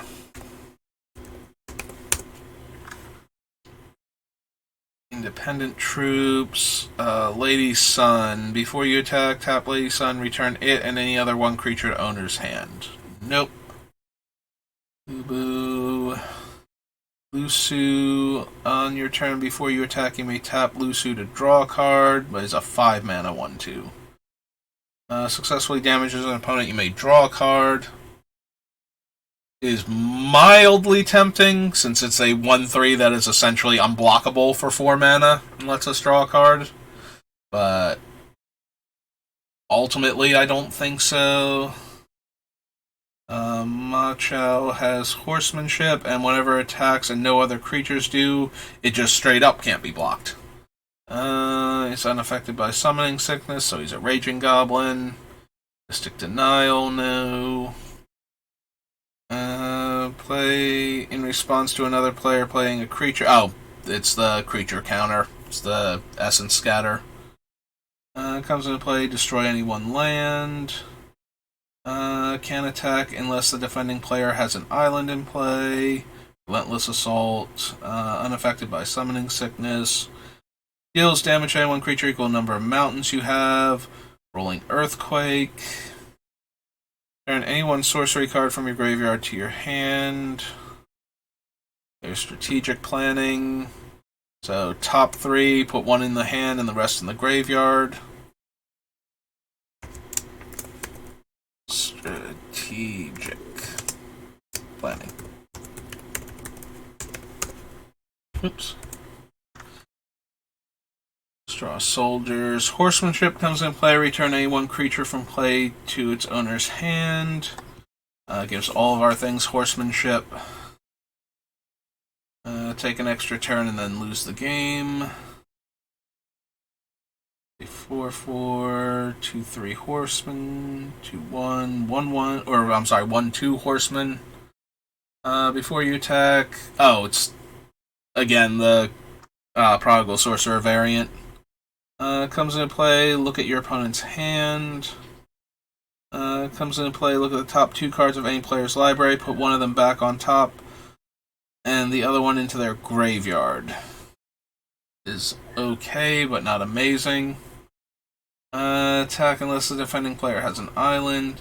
Yeah, it's a 2 mana 1/1 that lets us look at the top 2 cards and put 1 into the graveyard. Horsemanship and can't block. Horsemanship and can't block and is bigger. ground guy that can't block. Each of your each of your creatures can't be blocked by more than one creature each turn as long as Yuan Shao is in play. Yuan Infantry. Sorry, his name is Yuan Shao, and Yuan Shao's Infantry. I'm sorry. I'm used to the other ones that are like,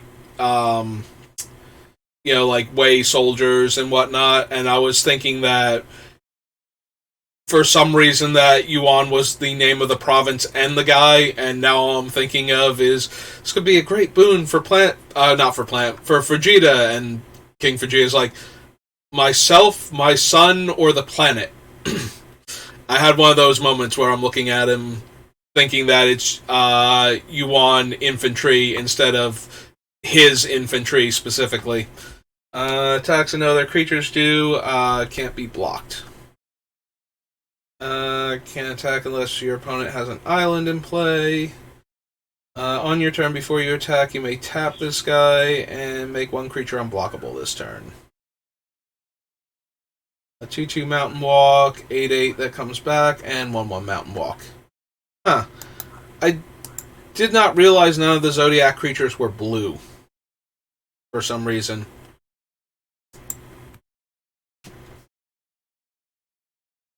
Are any of them white now that I'm thinking about it? I think they're all green, red, and black. Well, that was Portal 3 Kingdoms, Premium Deck Series, Promo on Gather, and Prophecy. Sure, let's see if one of the worst sets in the history of Magic has anything I'm interested in. Every once in a while. Like, the set is not completely unplayable. Do I want Rhystic Study? I'm thinking about it. I was about to say that there are some cards that people like from it, and then I remembered, like Rhystic Study. And it's like, do I want Rhystic Study in this deck? And the answer is maybe. You can play an instant, can't be the entire spells or abilities. Don't think we need the avatars. Land has tap, deal 1 damage to target creature or player. At 4 mana, I think not. Defending player controls an untapped land, no. Brutal Suppression, no. That, means flying, no. No Denying Wind. Target land, devastate, deals 1 damage to each creature and each player. Nope. Kills all my stuff. Sack a land, draw a card, any player may do this. +2/+0 in first strike. Attacks or blocks, flip a coin at end of combat. If you lose the flip, an opponent gains control of Fickle Efreet.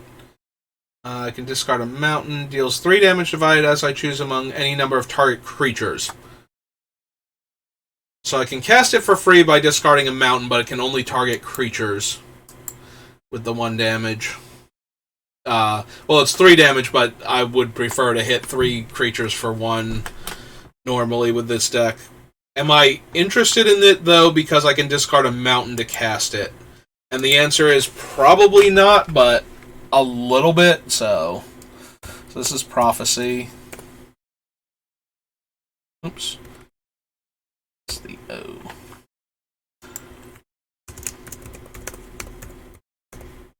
So yeah, I'm not planning to run a bunch of rituals in the deck, so having spells that I can cast for free to keep the storm count up are kind of interesting, even if they're not the best spells.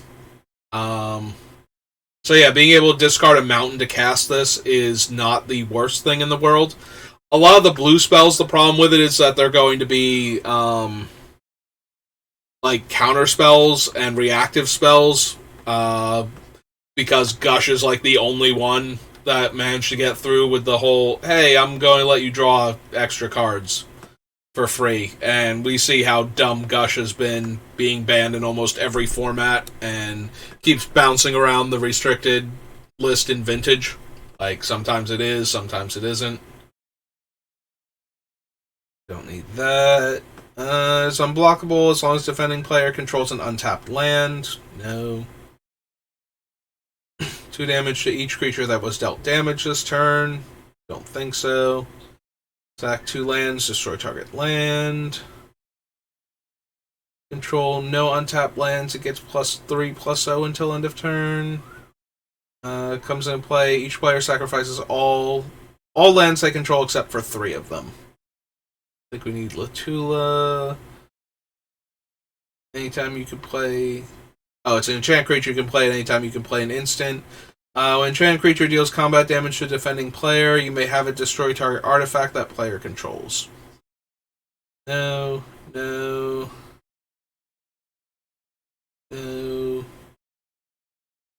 Whenever a creature card into play, that player returns a land they control to owner's hand. 3 target creatures can't block this turn. Use an instant card and remove that card from the game. You may play that card as though it were in your hand as long as the card remains removed from the game. At end of turn, if you haven't played the card, return it to owner's hand. Choose an instant sorcery card and remove it from the game. You may play that card as though it were in your hand, but it's not changing the color or giving you permission to spend mana, so that's actually horrible. Let's go with horrible. Blue, tap target creature unless its controller pays 1. Deals 4 damage unless they pay 2, in which case it deals 2. Draw 3 unless somebody pays 2. Oh, and then unless somebody pays 2, discard 3 cards for 4-mana sorcery speed. We'll add Rhystic Study to the list. Like, I'm trying to combo off, so more cards, more better at this point.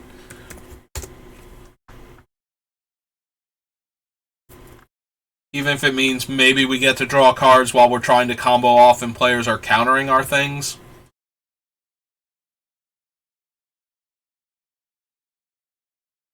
No, the Scoria Cat. It chooses a card at random. If the card is a creature card, put it into play. Otherwise, remove it from the game. 10 damage. Pay 4. If they don't, it's unblockable. Sacrifice Spiketail Drake. No. Black Hatchling. No. As long as you control no untapped lands. Build an owner's hand. Shanland has tap counter a spell unless they pay 1. Deals 1 damage to target creature. Any player may play this ability, but only any time they could play a sorcery.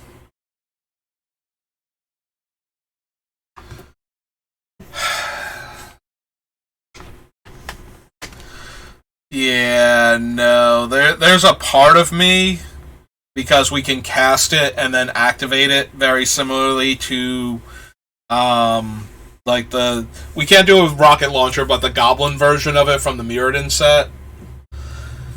But this thing is so dangerous if we don't win the turn that we play it, and so mana intensive that we might not, so... Your turn, tap all lands you control. No.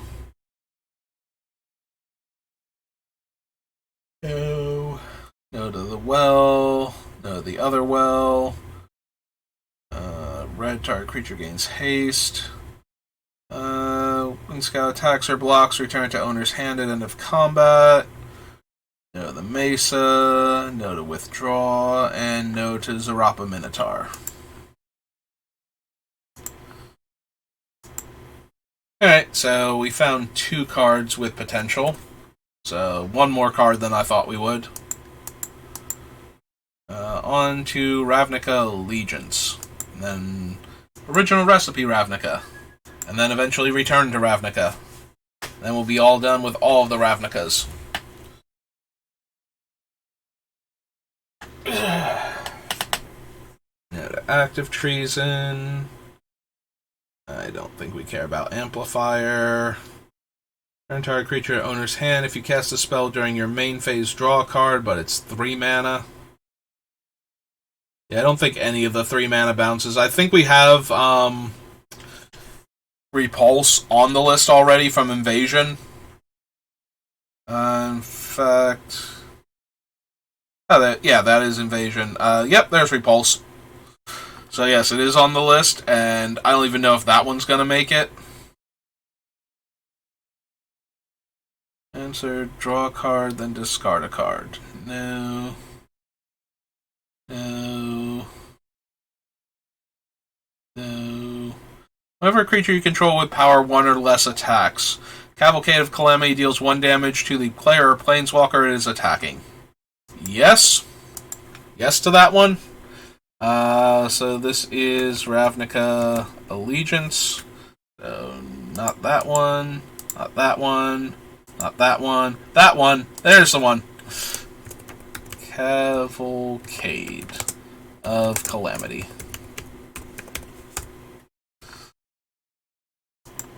Chillbringer, no.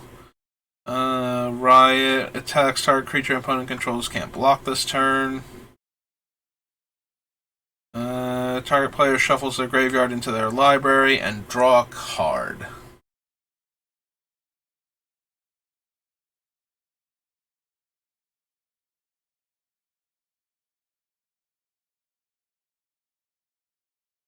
I'm trying to think if I actually would want Clear the Mind in this deck.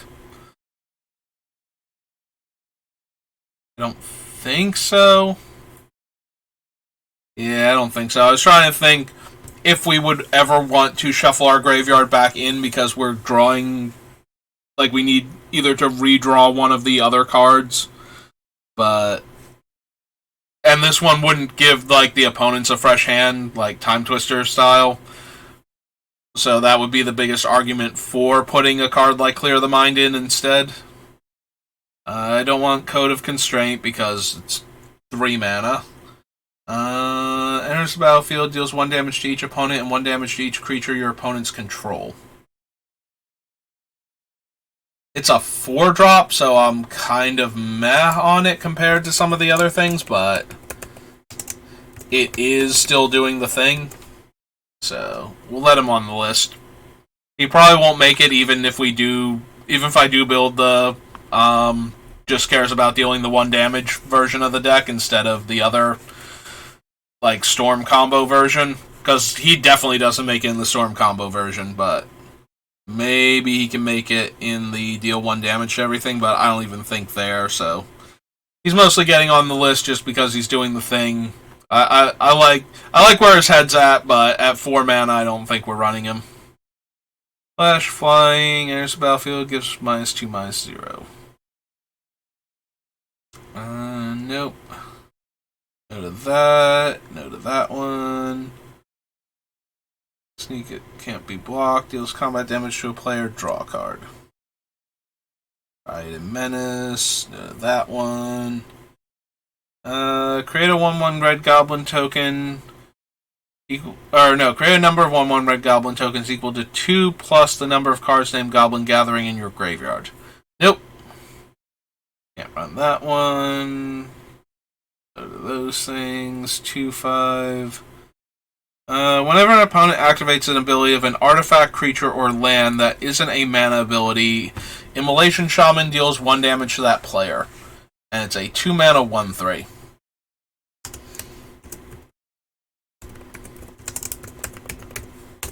Okay. We'll give him a shot. Again, probably not making the Storm version of the deck. Spectacle is if an opponent lost life this turn, right?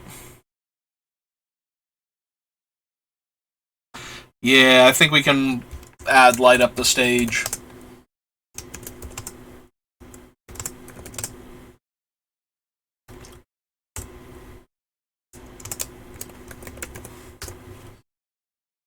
So, exile the top 2 until the end of the next turn. You may play those cards. Yep, okay.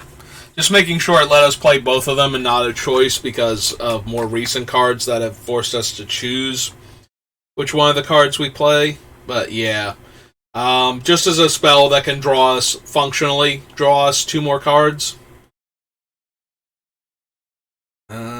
This is the one that makes the blue illusion creature tokens with when this creature blocks a creature, that creature doesn't untap during its controller's untap step, and has hexproof as long as you control an illusion. Go to Mirror March. Go to the Petitioners. Draw 3 if you cast a spell during your main phase. Instead, scry 3 and draw 3. Draw 4, then discard 2. Terramander. 2. 3 damage to target creature. Rick's Modi Reveler. No. No. No. Scry 2. Nope. 2 damage to target creature. Would die exile it. No. Scrabbling Claws. Can't run Courier. Top 4 cards of your library, put one of them in your hand and the rest on the bottom of your library in a random order. So, Impulse at sorcery speed. I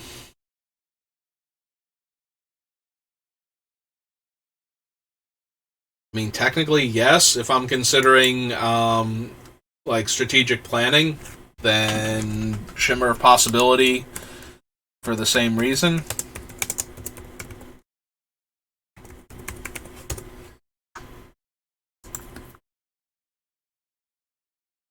Hellkite, Skatewing Spy, Skewer the Critics.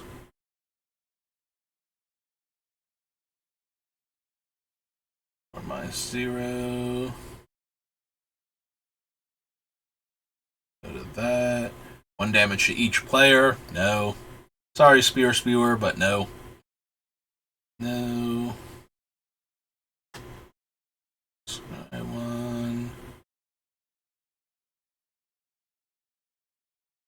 No.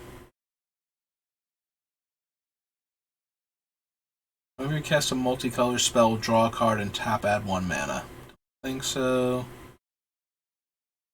Comes tapped. If it wasn't being declared as an attacker, you may draw a card. And 5, tap target creature without flying.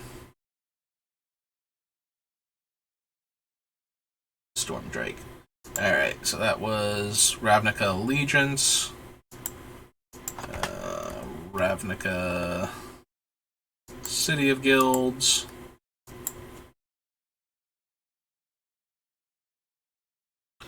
So this was just blue-black, right? And then red was red-white, and...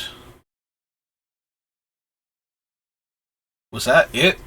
Where, like, the other colors were white-green, black-green... I think it was just the 4, right? And then 3 and 3. So yeah, so we only get like red and blue cards from the red-white Boros and Dimir blue-black. And obviously the generic cards, but they're still going to be pushed towards those 2 colors more so than anything else. Sacrifice Rift Cutter, destroy target land. Deals damage to it, mill cards. 3 damage to each tapped creature and each player. Run the Blood Quill. The Bottle Cloister. A Breath of Fury. Shuffles it into owner's library. No. 4 damage and take 2. 2 damage to target creature and each other creature that shares a color with it.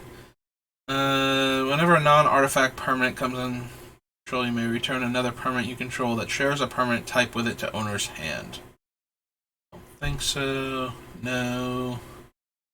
Deals 3 damage. Or 3 damage. I'm going no to this guy, and I'm thinking of him dealing damage. Target player draws 3 cards, and then that player discards 2 unless they discard a land.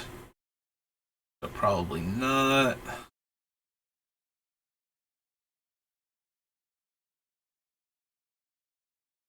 Comes into play, choose an enchantment in play, becomes a copy of that enchantment. We do have a lot of enchantments that can deal a single damage. I don't know that it would be worth running the copy, though. Turn to Ravnica, regular Ravnica. But maybe. Which is funny because when we were looking at the Oreads the other day, I'm like, do I even have enchantments in this deck? And as it turns out, yes, I actually have a lot of enchantments, and then we added a bunch more, so. The number of attacking creatures I control, and that's a 4-mana spell, so no. That one.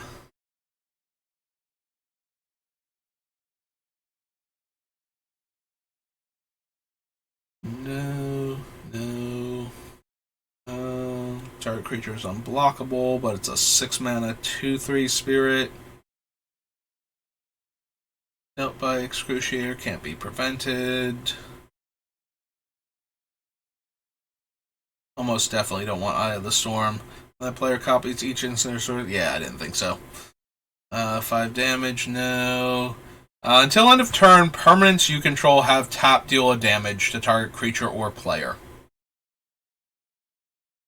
I mean, I really appreciate my lands and my enchantments getting in on the silliness. What if Chandra could just tap to deal a damage while she's at it?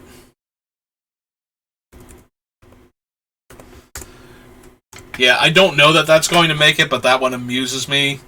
Especially if we do the second version of the deck. Like, that one's almost guaranteed to get in at that point. No to Conscription. No to Flight of Fancy. No. Enchanted. Oh, it's Follow Footsteps. Again, my brain did not process that. I'm just, like, reading text, and it's like, oh, wait, no, I know that card. Attacks may pay red. Target creature can't block. Right. Haste. Defending player blocks Goblin Fire Fiend if able, and it has Fire Breathing. Mountain Walk, no. +3, -3.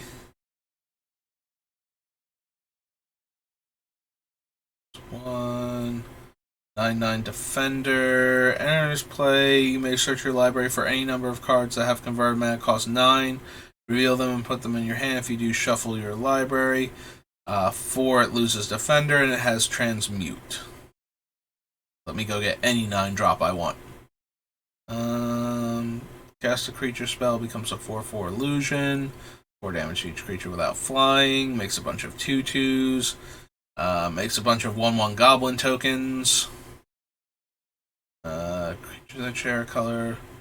If target creature can't block this turn.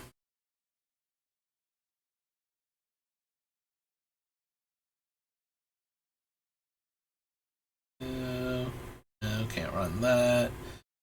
End of your turn, sacrifice this creature unless it attack this turn.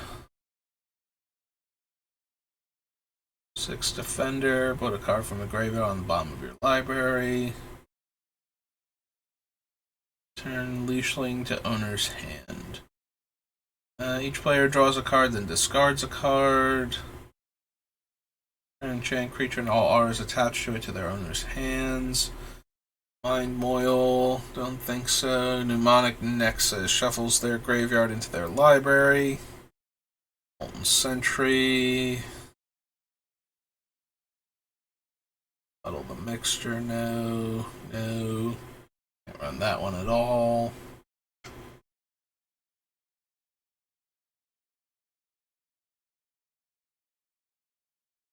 Don't control. Oh, it is Peel from Reality. I'm like, that sounds like Peel from Reality, and that would make sense since it is Peel from Reality.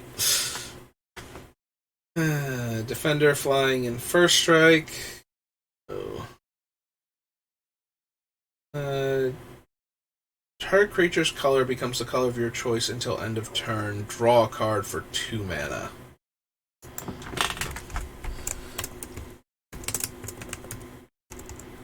Oh wait, quick change is all one word. You have Embers, deals 1 damage to each creature and each player. No. Remand.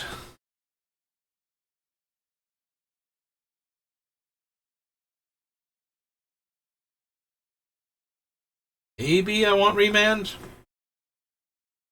I mean, we can put the card back in our hand and then recast it. Works really well if we can double cast our storm spells by putting the original back in our hand while all the copies resolve. In order to get even more triggers. Destroy target land, add 2 red. Play deals 2 damage to you. Destroy target artifact and draw a card. Comes in play, deals 1 damage to target creature or player, and it's a 2 mana creature. No. Exchange control of target creature you control and target creature with power less than or equal to that creature's power and opponent controls. That one, no stasis cell. At the end of each player's turn, that player sacrifices an untapped land.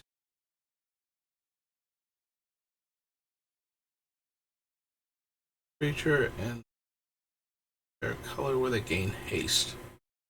Nope. It's put into a graveyard from play. You may draw a card. Oh. Run that. Telling time. Top 3 cards of your library. 1 in your hand, 1 on the top, and 1 on the bottom.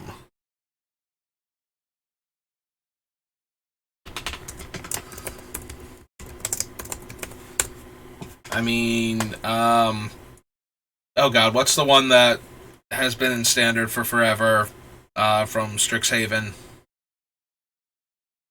The really good one that's like in every format, and I'm blanking super hard on the name. I was about to say this one is not that card, and I am blanking so hard on the name. Like I can picture the artwork and everything, but yeah, you know the one I'm talking about. Blue and red, 1 card to your hand, 1 card to exile, where you can cast it until end of turn, and 1 card to the bottom. Expressive iteration. Wow. Yep. Okay. I remember card names.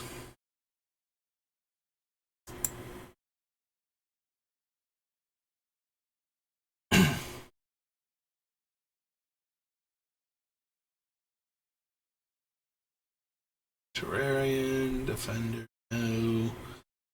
Moloch, no. Tunnel Vision, no. Comes in. Oh, he's like the 6-drop that puts a creature on top of owner's library, yeah. Mills 2 cards. Deals 1 damage to target creature or player. It's a 4 mana 3/3. +1/-1.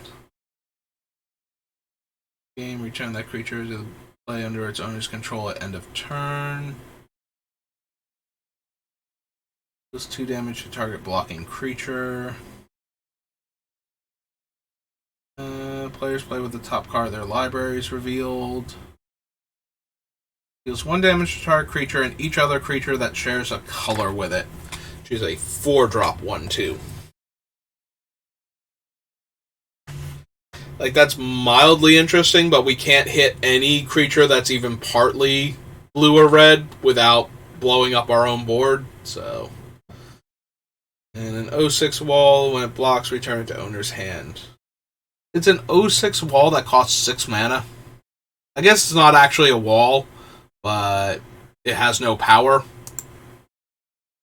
Sure, why not? Alright, so that was Ravnica's City of Guilds. So, return to Ravnica. Let's see. Been live for like 2 hours now. Yeah, I do have the eye strain, and I've been yawning a lot, like, trying to...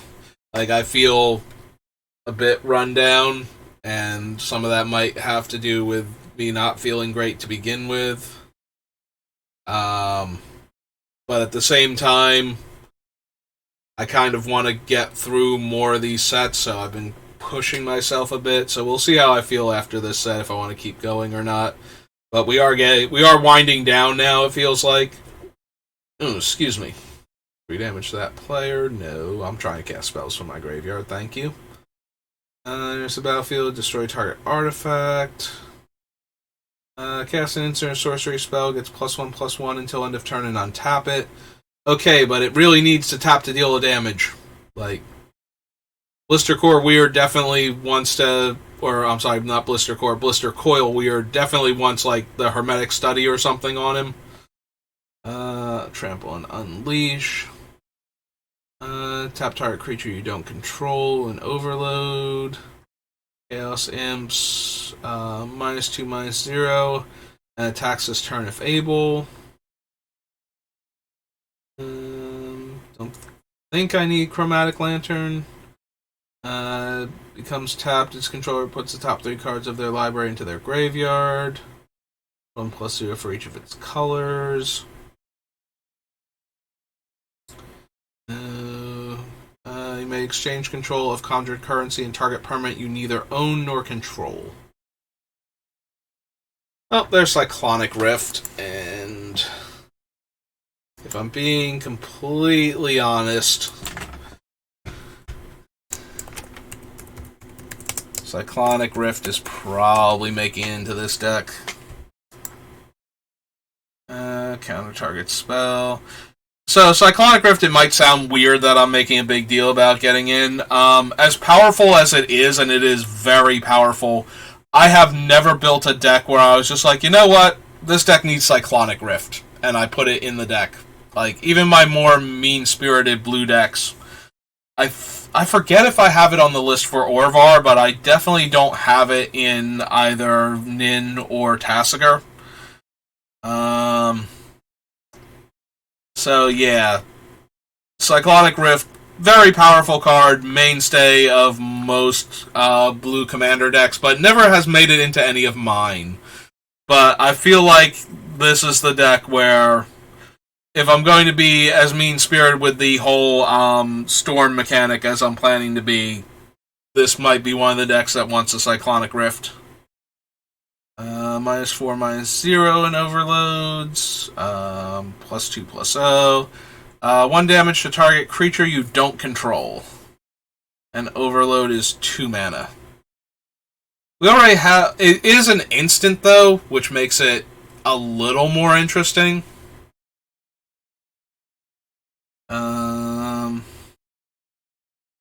Maybe because of that. Electrickery. Epic Experiment. Exile the top X cards of your library. For each instant and sorcery card with converted mana cost X or less among them, you may cast that card without paying its mana cost, then put all cards exiled this way that weren't cast into your graveyard.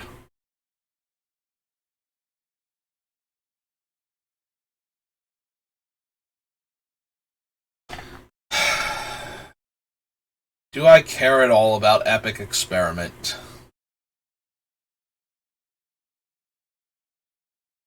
We would have to cast it for so much for it to actually be good. Yeah, the more I look at it, the less inclined I am. Alright, creature or player. Library for an instant card with converted mana cost 3. Then repeat the process for cards with 2 and 1. And they have to be instants, not instants and sorceries. That's slightly worse, and also a 7-drop. It is an instant, so we could cast it end of turn before the turn we're planning on going off. There's our Goblin Electromancer.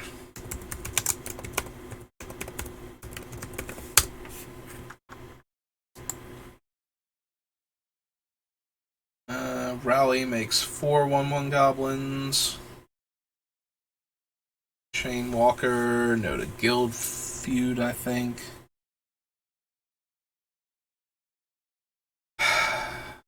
Guttersnipe is so on theme, but the fact that he doesn't, like, for the whole casting instants and sorceries and dealing damage to our opponents, but the fact that he doesn't deal 1 damage actually makes him worse somehow. Despite doing exactly what the deck wants him to do anyway. Otherwise, like, I keep saying exactly what it wants it to do, but it wants to do exactly 1 damage. That's exactly what it wants to do. He does almost exactly what it wants him to do. And that's kind of sad. Because if he dealt 1 damage, we'd up him to 3 and he'd make it into the deck. But as it stands, he's actually weaker than a bunch of the other creatures we have with very similar game text, so... you may cast sorcery spells as though they had flash. I think we need that. Detain target creature and opponent controls and draw a card. So it can't attack, block, or activate its abilities once it's detained. So maybe...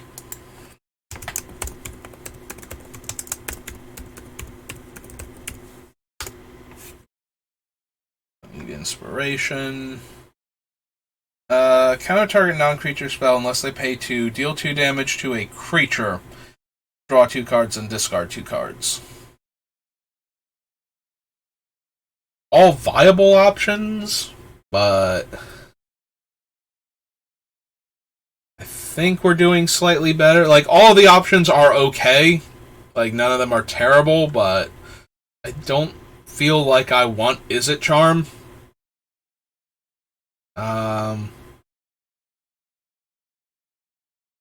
Okay. I kind of scrolled past this guy real quick, but it's a 6-drop 3/3 that flyer that detains a creature, so. Flash, haste, tap, deal 1 damage to target creature and each other creature with the same name as that creature. So really good at killing creature tokens, but so would anything that we have that deals 1 damage to each of our opponent's things. Cast a multicolored spell on tap Lobber Crew. How many of our spells are multicolored? Because I feel like most of them are red, blue, or colorless. Like, very few of them are actually gold. Because Lobber Crew definitely is one. Alright, we'll add it to the list, but I feel like I won't have enough gold cards. But I felt that way about other things too, and then turned out to be wrong, so. Let's add it to the list and see if it actually makes it in or not. Or mana cost. First strike, haste. 4 damage, and then overloads. +0/+1 and hexproof. Draw a card. Copy target instant or sorcery spell you control, and you may choose new targets. And that's 4 mana to activate. Thanks, Sal. Hey, it's Niv. Deals damage to a player. You may draw a card. Red, blue, deal 1 damage to target creature or player. Well, I haven't said no to Niv yet, so. This is Niv Mizzet Draco Genius, which is all one word. Sure, why not?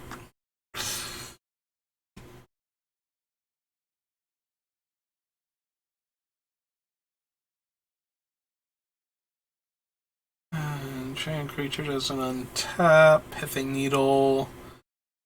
Psychic Spiral. Pursuit of Flight. Cast a multicolored spell. Deals 2 damage to target creature or player. Enchanted Land has tap target creature gains haste. Flying dies draw card. Search the city. No. 3/4 flash flyer. Unblockable, and detains a creature. Discard 2 non-land cards with the same name, draw 4 cards. Nope. First strike and unleash. Sealer Secret deals combat damage to a player, draw a card. Deals X damage to target creature without flying you don't control.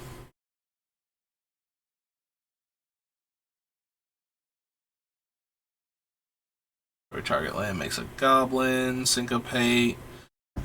Choose 2 colors. Whenever you cast a spell, if it's at least one of the chosen colors, gain 1 life for each of the chosen colors it is. Nope. +1/+0 and unblockable and overload. Haste. Draw 4, then discard 2. Can't run that one. +2/+0 and haste. No. Tax, make a 6/6 token. Vandal Blast.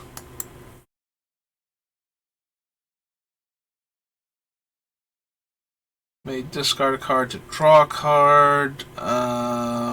Void Wielder enters the battlefield. May return target creature to owner's hand. And Volatile Rig. Alright. So that was Return to Ravnica. Next one is Rise of the Eldrazi. Sure, let's do Rise real quick. The one pinger is the level up creature. Brimstone Mage or something. I'm trying to think if there's anything else. Enters the battlefield, deals 1 damage to target creature or player. That's adorable on this 6-drop, but no. No to all is dust. Damage dealt to you, put that many charge counters. Move 4 charge counters, gain 2 life and draw a card. Creature I control and draw a card. I have to target an aura though. And have a well, if I have an aura, assuming it's on a creature, I can, cast that at that point. Gains haste, no. +2/+0. Does tap deal a damage, and then eventually becomes tap deal 3 damage, so that's not helping a lot. Control an Eldrazi spawn, make 3 of them. Otherwise, only make 1. Sorcery spells you cast have rebound.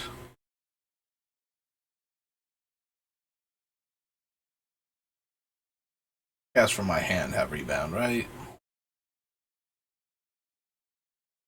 It resolves if you cast it from your hand. Okay, yep. I don't think we need cast through time. Like, we already have all the other things that we have for letting us cast spells off the top and copy them and whatnot, so having our spells be cast again on the next turn is really only helping if we're actually storming off, and somehow our opponents survive, so that way we can cast everything again next turn. And as a 7-drop otherwise do nothing enchantment, I mean, it's also helping if we have to cast an instant or sorcery here and there to try and set up, because then we'll still get to cast them again on the next turn. So there's that. But to cast Devastating Summon, sacrifice X lands, put 2 XX red elemental creature tokens onto the battlefield.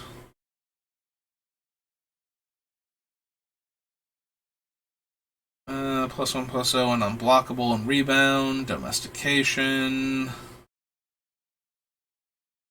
No. I don't think so. Copy target instant or sorcery spell. May choose new targets. But that requires an investment of 7 mana into this guy. So no. And then I have to be able to spend mana on top of that. Yeah. That just seems like it's eating up too many of my turns to not do what I need it to do now. Nope. No. -1, -0 until end of turn and draw a card. Technically. Alright, so this is Rise.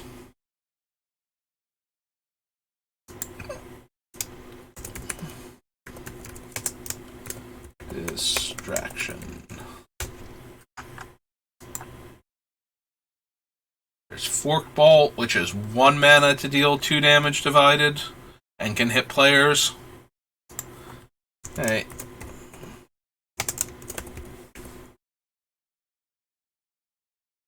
Frostwind Invoker. Goblin Arsonist is put into a graveyard from the battlefield. You may have it deal 1 damage to target creature or player.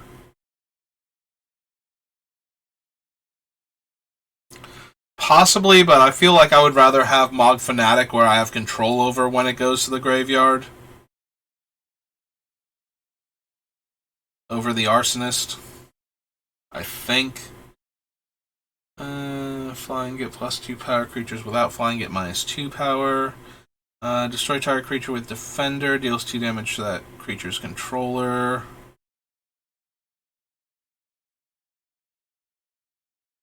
Nope. No.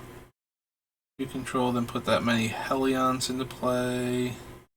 Betrays 2/3. That guy is 3/0 for every instant or sorcery I've cast. Nope. Nope.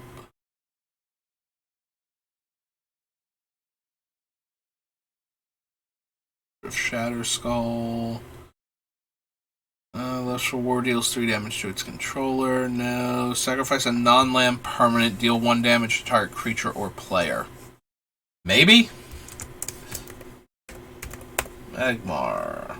Or I'm sorry, not Magmar. Magmar is the Pokemon, right? The weird duck-looking fire Pokemon from like first gen. Yes, it's not Magmar, it's Magmaw. There's a battlefield to the top card of target player's library. Attacks or blocks on tap target permanent. Spellback. Defender, no. Pathrazor, nope, nope. Prophetic Prism, Rage Nimbus, Raid Bombardment. Whenever a creature you control with power 2 or less attacks, Raid Bombardment deals 1 damage to defending player. Yep. Bombardment. Rapacious one, Reality Spasm. Draw cards equal to number of cards in target opponent's hand and rebound.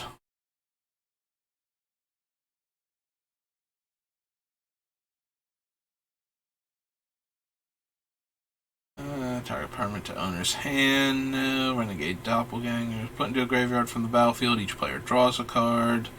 Enters the battlefield. Look at the top 2 cards of your library. Put one of them in your hand and the other one on the bottom. Draw 2 cards and shuffle a card from your hand into your library.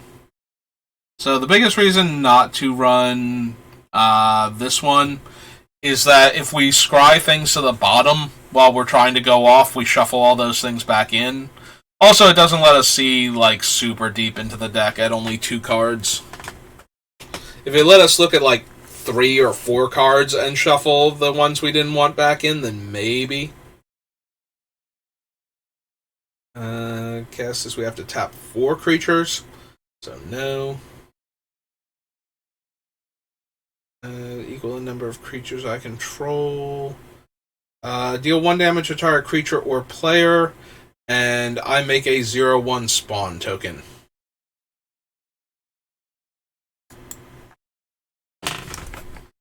Sure, why not? The answer is because it's not doing enough, but maybe. It deals 1 damage, and we get a mana dork, so that and one that we can technically use immediately.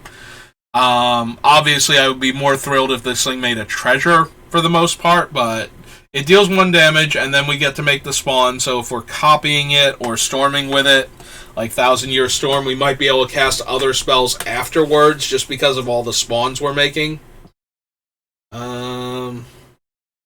Don't need Splinter Twin, don't need Stagger Shock. Surreal Memoir gets us back an instant at random, so no.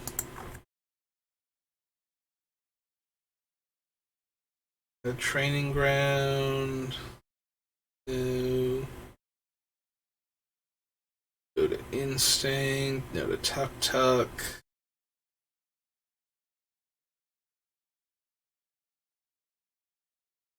Creatures in that spell's controller, so no. Attack, switch its power and toughness until end of turn, no. Vent Sentinel, no. Or Wrap in Flames. Just can't block this turn, so no.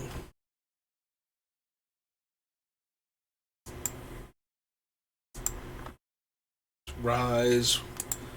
Alright, real quick.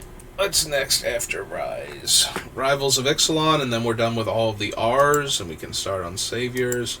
Yeah, I think I can power through Rivals real quick. And then we've had like a nice 2.5 hour stream, so. If you attack with a creature this turn, you may pay blue, counter target spell. Enters the battlefield, create 2/1/1 Merfolk. 4 target Merfolk can't be blocked. That. No to Awakened Amalgam, no to Gateway. Enters the battlefield, draw a card. All lands lose abilities except for mana abilities. 4 damage to a creature. For each land I control, create a colorless treasure token. Enters the battlefield, make a treasure. Target creature gets +1/+1 and gains first strike. Target pirate gains +1/+1 and double strike. So a menace and is a pirate. Becomes unattached, destroy that permanent. Tuscadon would deal combat damage to a player, deals double that damage instead.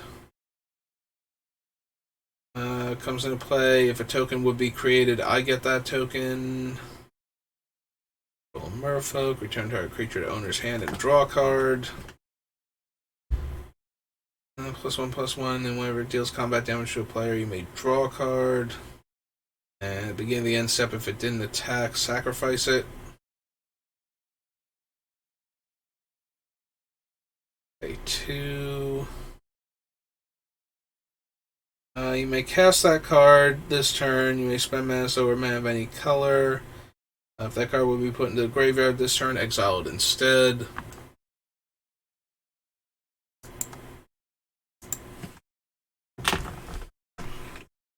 I mean, Dire Fleet's more contingent on what we're playing against, so I probably wind up cutting him anyway.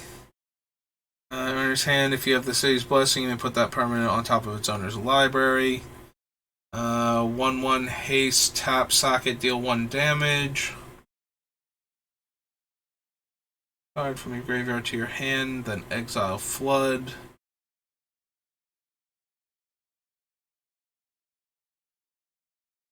Star card. No. Form of the Dinosaur, no. It's dealt damage, it deals 2 damage. Dies, create a treasure. 2/1 menace. A Hornswoggle, no. Boost amnesia. Our player exiles all cards from their hand face down and draws that many cards. When amnesia is put into a graveyard from the battlefield, return the exile cards to owner's hand. I think so. At the beginning of your upkeep, each player draws a card. If you have the city's blessing, only you draw a card. 1 mana, 1/1 unblockable. Our creature opponent controls deals damage equal to its power to another creature that player controls. 5 damage when enraged. 3/4 for 4. Pirate's Pillage.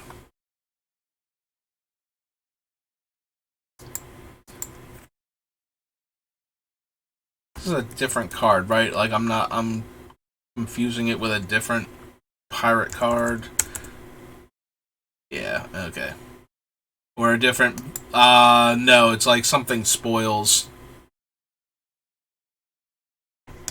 Yeah, okay. Because there are a bunch of very similar cards to this. Discard a card, draw 2 cards, and make 2 treasure. Yeah.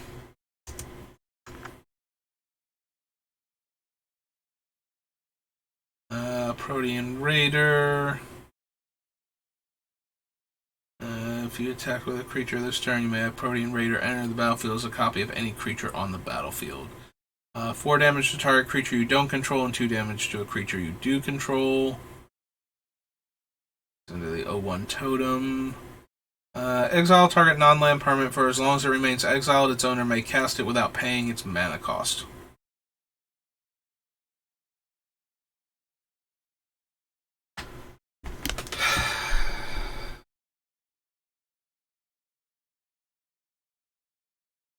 So the reason I'm looking at this, so if we choose a non-creature, especially a thing that taps for mana, and we can get the casting cost reduced, theoretically we can net mana by casting this, and it would raise the actual storm count, not Thousand Year storm count. I keep saying storm count, but one of the things that we are planning on using is Thousand Year Storm, and that is diminished when we're casting creature spells or artifacts in order to do our cool things. So that's not actually helping, but yes, this would, if we exiled, like, let's say a Gilded Lotus, and then brought it back into play, That would be mana neutral if we tapped it for 3 and then cast this and then exiled it and then replayed it and then tapped it for 3 again. And would add 2 to the actual storm count and 1 to the 1,000-year storm count.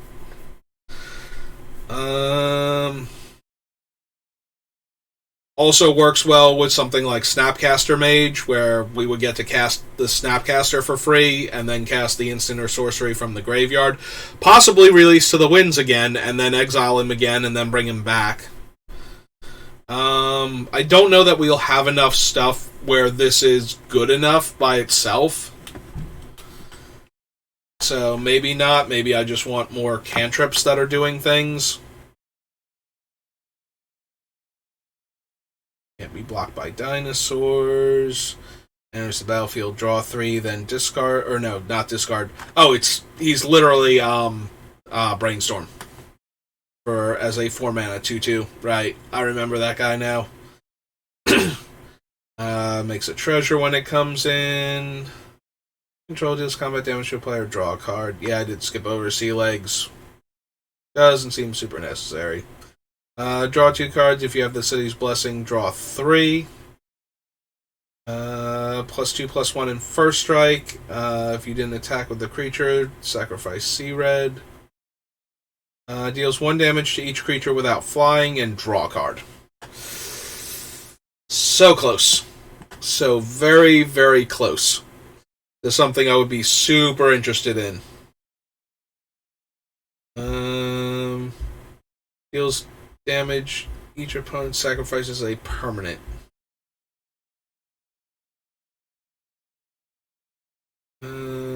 Costs 1 less to cast if you attack with a creature this turn. Send, as long as you have the City's Blessing, has hexproof and can't be blocked. Hexproof.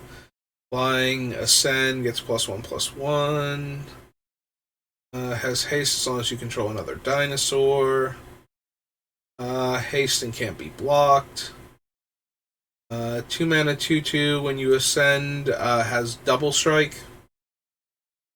Whenever one or more creatures you control deal combat damage to a player, create a colorless treasure token. At the beginning of your end step, if you control 5 or more artifacts, transform it, and then it's Tolarian Academy, but taps for any color instead of specifically blue, I think. And then also can tap for blue just normally if you have no artifacts in play. As a 1/2 Trampler. Swab Goblin is a 2/2. Raid enters with a 1/1 counter. 1/3. Noted that one. Enters the battlefield, deals 1 damage to enchanted creature. Enchanted creature gets +3/+0 and trample. When it attacks, you may pay red and X. If you do, create X 1/1 elemental creatures that are tapped and attacking. At the beginning of your next end step, exile those creatures unless you have the City's Blessing. Yeah, no, I'm okay with this one.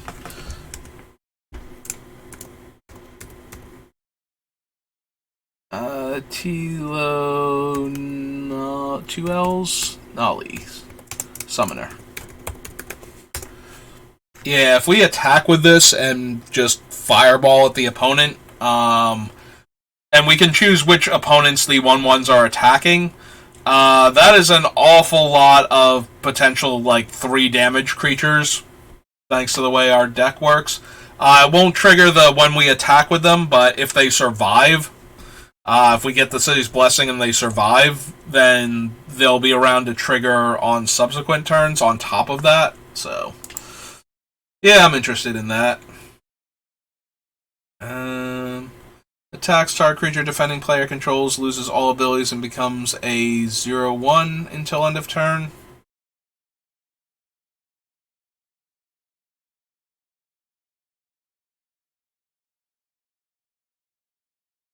He's very fragile and has to attack in order to do it.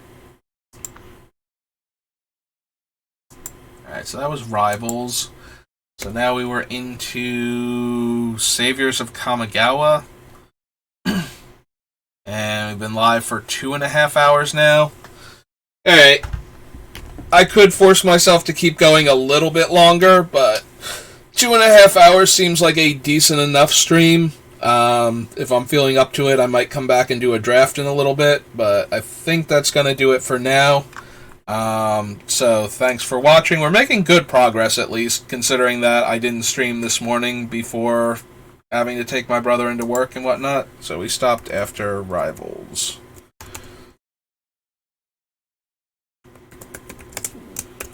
Rivals of Ixalan. But yeah, that's going to do it for today, so thanks for watching. I hope you enjoyed it, and I'll see you next time. Have a good rest of your day.